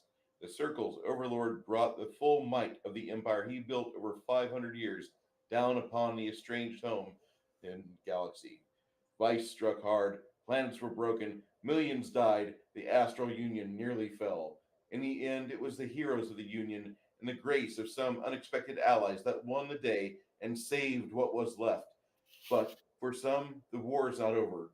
A number of Draken Weiss loyalists remain within the Astral Union, hellbent on vanquishing their overlord's enemies. This is a book that Mr. Steve Lee wrote, and he had some friends pencil it up. His fiance slash wife, Miriam, she's amazing. She's got her own projects. Drive is and Bounds Saga. Anyway, this is what Star Wars fucking should be in modern day. Because you want bad guys, it's got proud to be bad guys. You want shining disciples of goodness, you have paragons of goodness. You want guys that straddle that line to where they're Han Solo or Talon Card. Dude, this the Sunsworn name and label is great. It's the one thing that I keep hoping and praying that we see more and more and more and more people grab onto and talk about because it gave me so much hope. Seeing Red Gaze in here, man, I feel like I've just been blessed. Okay. Would one say it was a new hope for you? Get out of my brain. I was getting ready to say that before you did. It's a new hope. I'm just going to state that when you read The Edge of Annihilation, you're in chapter 4 within about 40 minutes or 30 minutes. And the next day, you kind of want to stay home from work and just read it. I don't know if he wrote his own RP system to do this, but whatever good drugs or opiates Mr. Steve Lee had, if he had those, or maybe it was just good wine from somewhere in Texas. But this guy wrote my favorite fucking sci-fi book of 2020, and he followed up with a graphic novel in 2021. It is by far, hands down, it's one of those things that when you see like the old Palladium or the old Shadowrun covers, the second edition, on the shelf at the game store, and you see these heroes and these dastardly villains, it drips that level of theming and narratives, but it's done so well, and it's almost a perfect fucking tale. You have you there's no way to put it. So I just came, so I'm gonna shut up for a minute and yeah, have that. Anyway. Thank you, Steve Lee. That was the you need to keep doing more Sunsworn, please. Somebody needs to go grab Bruce some white pants. Well, somebody around wear their brown pants today, didn't they?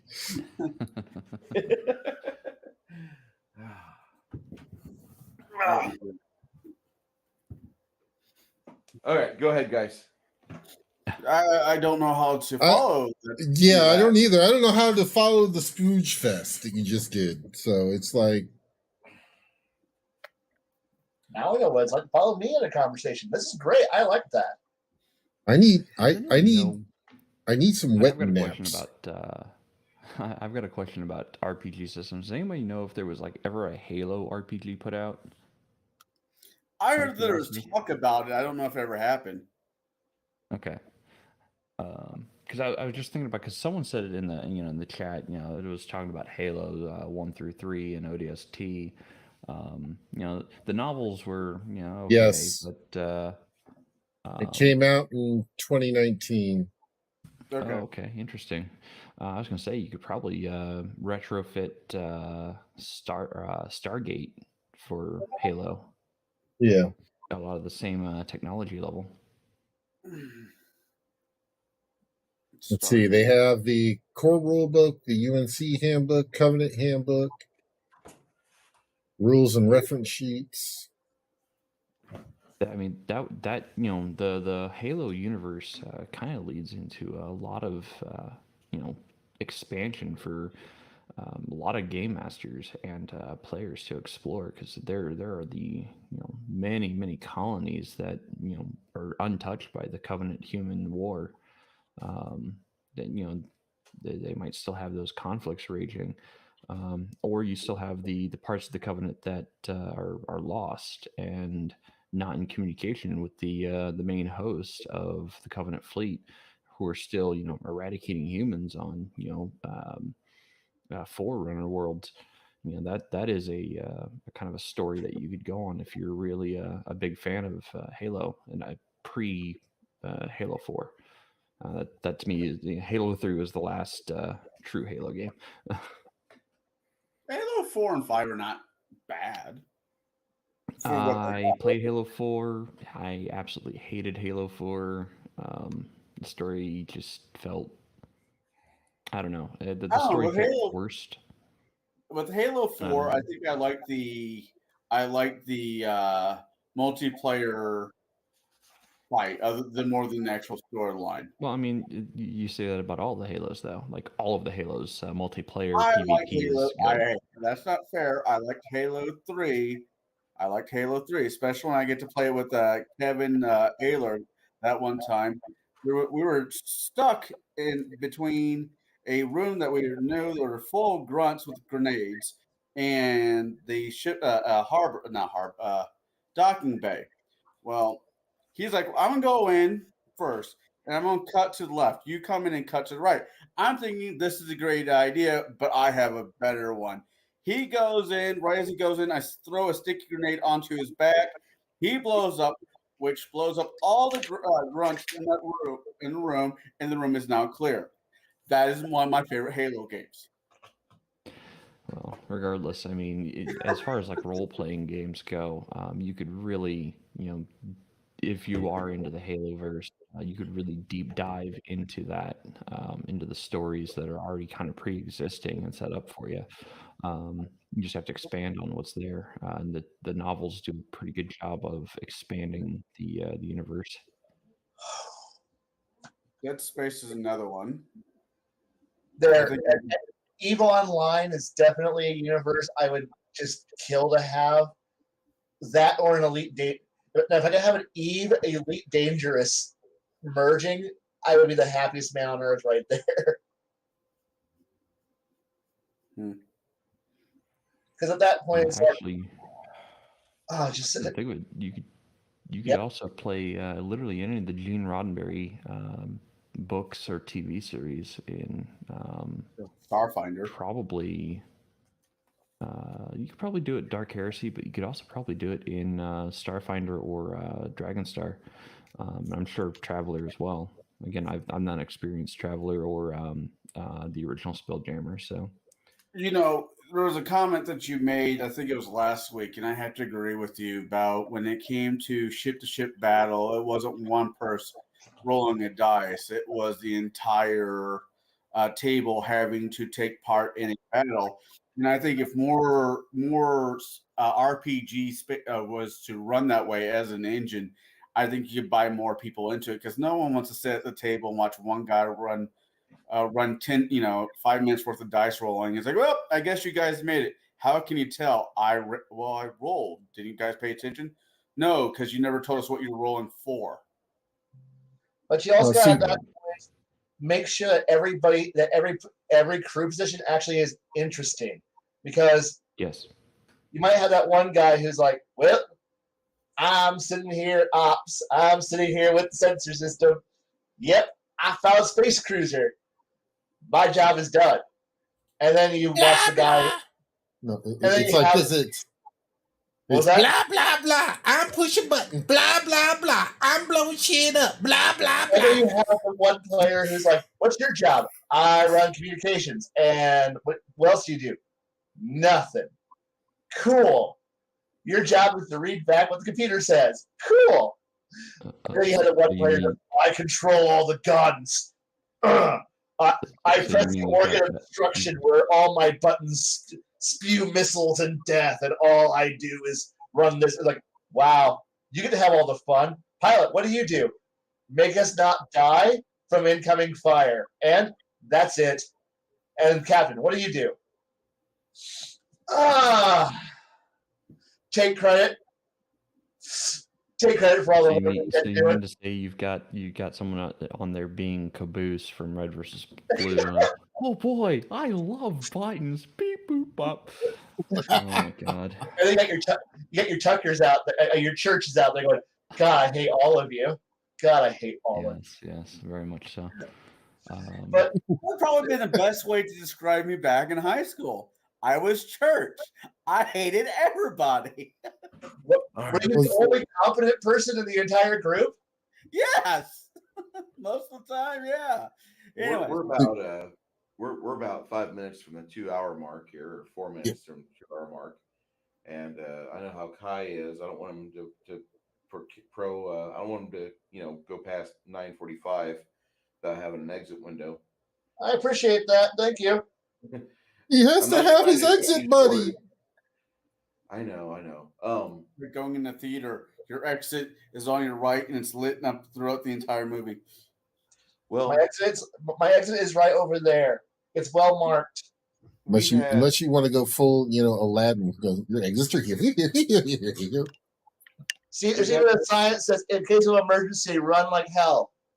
we've had some good discussions tonight about science fiction gaming, and as much as we meandered a bit, which is the majority of our conversations, we meander, we tangent off, which is almost the feature of the bug-ridden chat and panel that we do. But I want to say that science fiction gaming doesn't have to be constrained to one or two licenses, which have been ruined over the past 10 years by mega media corporations with no concern for the soul of those IPs. There's plenty of ways for you to enjoy great sci-fi gaming. Jaide said Fading Suns. Traveler's been brought up numerous times. We have talked about Twilight Imperium. I had the wonderful Travis. We had the wonderful Steve Lee come in, the curator and creator of Sunsworn, who one of these days I'm going to actually talk to that man and ask him about the game he ran and how did he plot that out, because that would be just a fun way for me to just spend 3 hours and just listen to this man talk about this IP, because Sunsworn is fucking everything I need in a sci-fi or space opera setting. We have Connor, who always reinforces to have good Traveler games. There's a difference between playing Traveler and playing in a good Traveler game. Mhm. Jaide, who talks about Starfinder, which is probably not the direction I would go with it, but he is joined by a lot of people that I know that they talk about Starfinder in a very positive light. And I think more people should probably take a look at that system to see if it's what they want, at the very least. It can be skipped, honestly. Okay. I mean, don't get me wrong. Like, yes, Starfinder, it's new, it's from Paizo. They did a lot of things right with Pathfinder 1.0, but as Starfinder as a whole, it was a hot mess when it first released. Just an absolute hot mess. And the first one or two APs for Starfinder are just not worth it. Pick and choose what you want out of it and run that.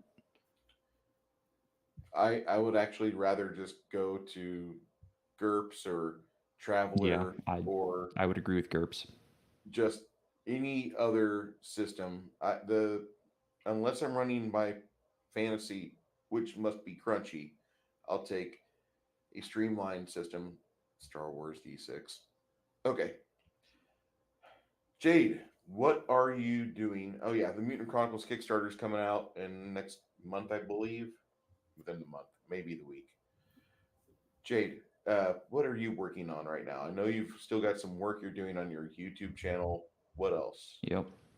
So I'm getting my microphone all set up. I've got a new mic. I've got my camera here. I'm trying to get OBS filters set up so I can do some recordings and get some good, decent recordings.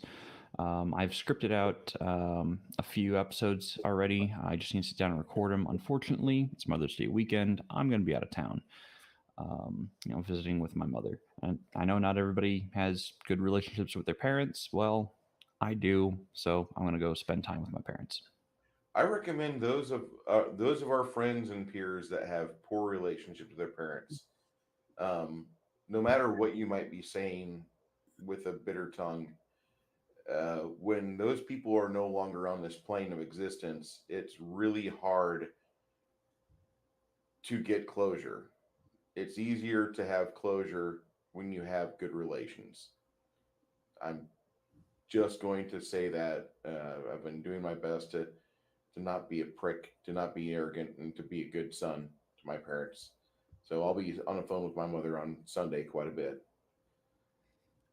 Baron G Rock, your channel has hit 1,000 subscribers. Yes, it is at 1,052 right now. Whatever you did to the algorithm, keep doing it. Bending it over backwards is what I feel like I've done to it, because I have no idea what I've done to it. So you made it your bitch. You did good, because in all honesty, that's how you're supposed to have it react to you. I know over the years I've abused YouTube by saying I'm a conservative, I'm a Christian, I like traditional thinking, and I like Dungeons and Dragons, and apparently that's too much for it. My algorithm's tank, but that's fine. I'm just putting my time in, and Rumble will be getting my money here pretty soon, it looks like, because there's either Rumble or Odyssey, but it's going to be interesting to see how this works out. I think YouTube is finally upset with me enough, because they gave me a strike the other day, and they're like, no, we're going to just call it a warning. Really? Okay. Sorry.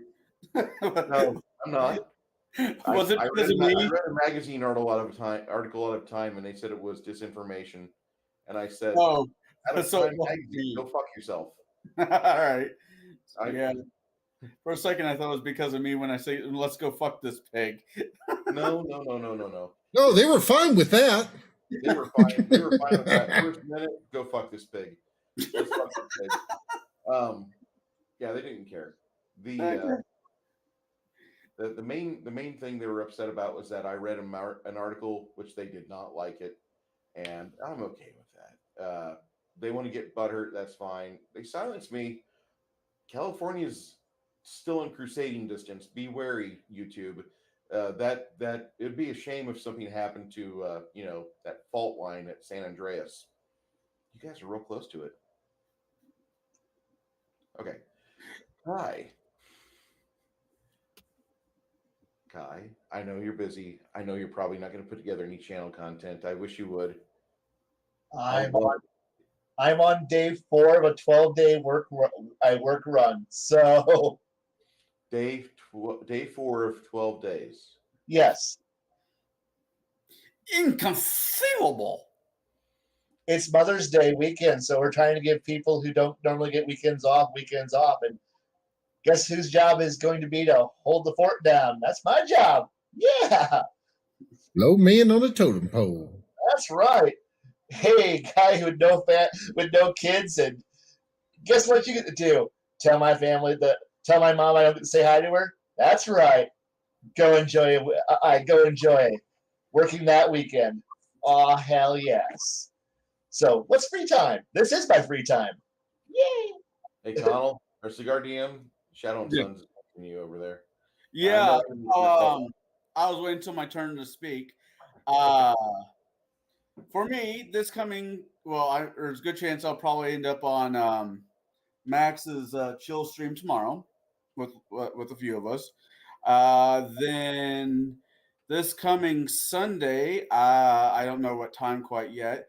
I believe me and Shadow are going to do might be a new thing, a weekly gamers companion type show. For where we just talk about the gaming that we did this week. Things that happened on. Maybe share our opinions on it. I had a lot of fun doing it last week with Shadow. Me and him have talked about off and on this week, and I think it's going to be a thing. So this coming Sunday, I want to say mid-afternoon, you'll probably see my ugly face and Shadow. And I must say that those two talking together was kind of funny because somebody decided to call Connell in the start of a stream. So Shadow and Sun just interacts with the chat the whole time, just talking. And Connell's in the background talking to the baby mama. No, to my daughter. It was my daughter. I thought it was the baby mama. My bad. No, it was my daughter. Maggie, I gotta let you go, but Dad, we need to talk about this. I'm on board, dude. Tag me in, Coach. Right. Put me in, Coach. I'm ready to play. So you're going to be streaming on Sunday. Yeah. No, go ahead, Cigar DM. Anybody here in the panel, of course, is welcome to jump in anytime you want. I'll put this post in the normal place we put the post, and more the merrier.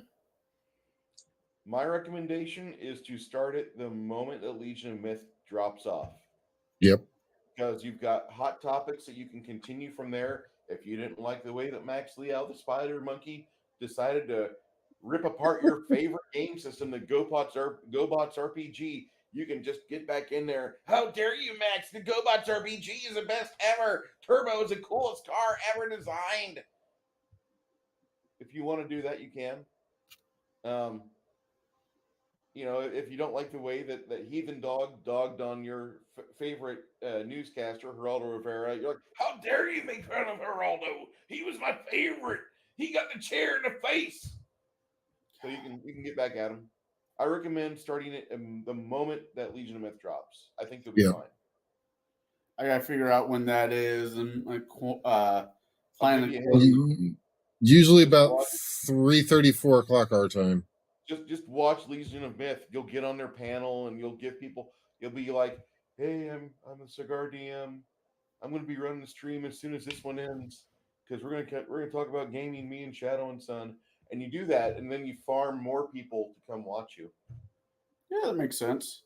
God, I won't even be able to watch because I'll be in a stupid truck all day. That sucks. Well, yeah, but you can watch it after. So you know what you do. What you do is you call Bruce, and we'll have like a little Bob and Tom, thing going on via the YouTube channel. God. He'll be. I was. A YouTube radio show. Yeah. I miss Bob and Tom because those guys, it sounded like they'd smoked cigarettes since the dawn of time. And like when they would start laughing, they're like, oh, like a bunch of Ed McMahons had gotten together and like their prostates were all getting ready to rupture all at once on 3, 2, 1. And it sounded like that all the time. But then they'd have good comedy guests on. It was great. But you don't get Bob and Tom down there in Texarkana? Didn't they quit? No. One of them did. Robert Tyler, Tom's still on the show. Chick's still on the show. And they just get a random cycle of comedians to come in and fill Bob's spot during the week. Yeah, Bob is out because he had some kind of surgery or something like that. This is why you should invest wisely. I recommend gold.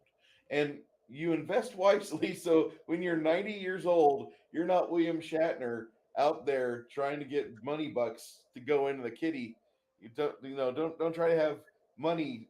Come on, the telethon's still going, guys. I need to buy one more horse. Shatner. I love Shatner. You mean Jerry Lewis? What? Didn't he die? You mean Jerry Lewis? Jerry Lewis died. William Shatner does the occasional auctions and horse work because horses is his life. He's got that Sci-Fi channel. He's got a show on no, what was it, History? Explain or something like that. I don't know, some kind of weird bullshit. All right, Since boys. since it's a history channel, I don't expect it to be real history based. I believe it was just 6 months ago they fired Shatner into space with his new wife. Amir? Yeah, from the Earth. He was on No, board. no. Amir. No. His new wife, Amir. No. His new wife is some kind of attractive, super hot, probably 50-ish woman. And Good like, for him. you look at her and you're like, well, I mean, I have something to look forward to when I'm 90 and I'm on, like super B vitamins and 3 varieties of Viagra. And, I got the cocktail going on where I'm like, I swill that. Hey, honey, I'm ready to go. So, no. Shatner does the horse shows at Griffith Park. Yeah, he is big as a horse person. He does so much stuff with horses over his career. He was only an actor so he could afford horse work. Yeah, pretty much. I mean, you have some people that they live to fish. Shatner he liked to play with horses. Baron G Rock, how many? You say that wasn't his wife. I believe that it is a love interest. Excuse me. That wasn't me. No, it wasn't him. But no, there's a bunch of internet speculation that this lady uses squeeze. Baron, how many videos are you gonna crank out for us over the next 7 days? Thinking about 7? I've got to go and edit down a couple of them. We started our hardcore run in Space Engineers, which did not go that well. So, explain this. What happened? So yeah, I don't want spoilers. Gotta watch the video to find out. Was Jaide part of it? No. Let's just put it this way: cyber dogs and rogue AI are not your friend. I am not a space engineer. I'm a Minecrafter, though. Yes, he's a. Kai was going to join us, but I don't think he's gotten around to it yet. Mostly because it's been life that kept me from doing it. Yeah, we did a little bit of modification, so I may actually start over with the recording and trash the 2 that I did, just for the simple fact of it was horrible. Well, I know Kai's got plans next Saturday because I got the same plans, and so does Shadow, and so does Bruce. Wait, next Saturday? You're doing it every other Saturday now instead of every third? Every other. God damn it! So I'm going to be fighting. On the same schedule as you. I know. I'm going to be fighting with him for those views. Yes. Every other week. As soon as you get done watching Bruce, come on over to my channel. We're doing some more Pathfinder First Ed. We are doing a little bit more of the Theater of the Mind, and kind of with my players. The video's on my channel. You can go and watch that. You can skip like the first hour of it because it was kind of session 0. And it wasn't all that cool. But the premise that I decided to go with is I had them all roll 1d6 plus 10 for their stats. And basically they are essentially second string adventurers in this town. So basically, when Farmer Jones needs, the kobolds run out of his garden, that's the guy they call. When the rats are in the sewers, those are the people they call. I think I've seen that anime. So it's something that I've been playing with that I wanted to really try. They're kind of being my guinea pigs right now, and actually, basically like the replacement type thing. The thing is that most of them have at least one stat that's 18. Our barbarian has 3 stats that are 11. Yes. I'm going to give Baron, G-Rock, and Jaide just a little hint here. Jaide plays a lot of Minecraft. Baron, I'm pretty certain Minecraft is something that you could pick up easy. Dude, I've got a server. Yeah. Me and him That's have played together for a So- while. So, and I'm going to pull out a face Just right not- now. No.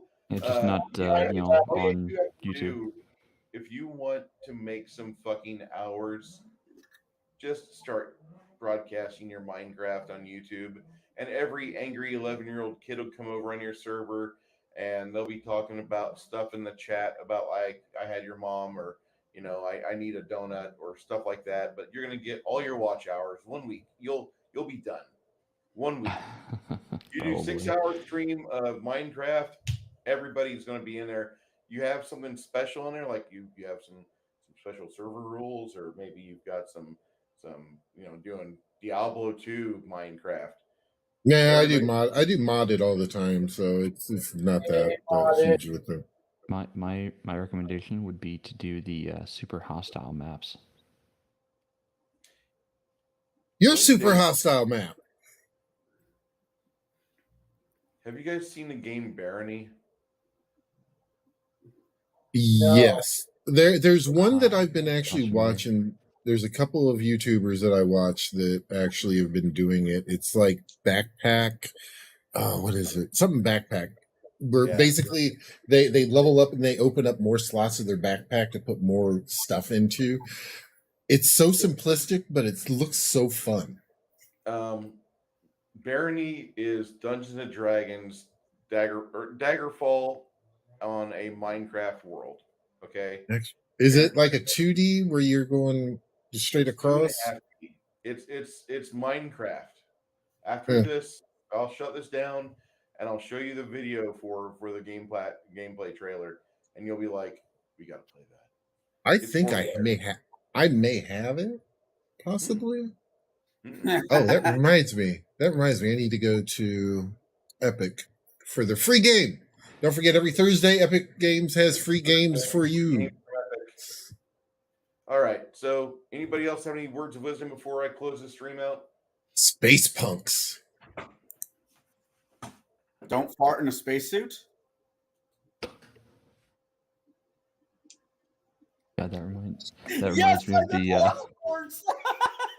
that reminds me of that damn commercial where the space astronauts are on the moon, and then this monster comes flying out of the cave and starts eating all the astronauts, and then the one hiding behind the rock is just sitting there like, you know, terrified, and then he farts and the monster turns around.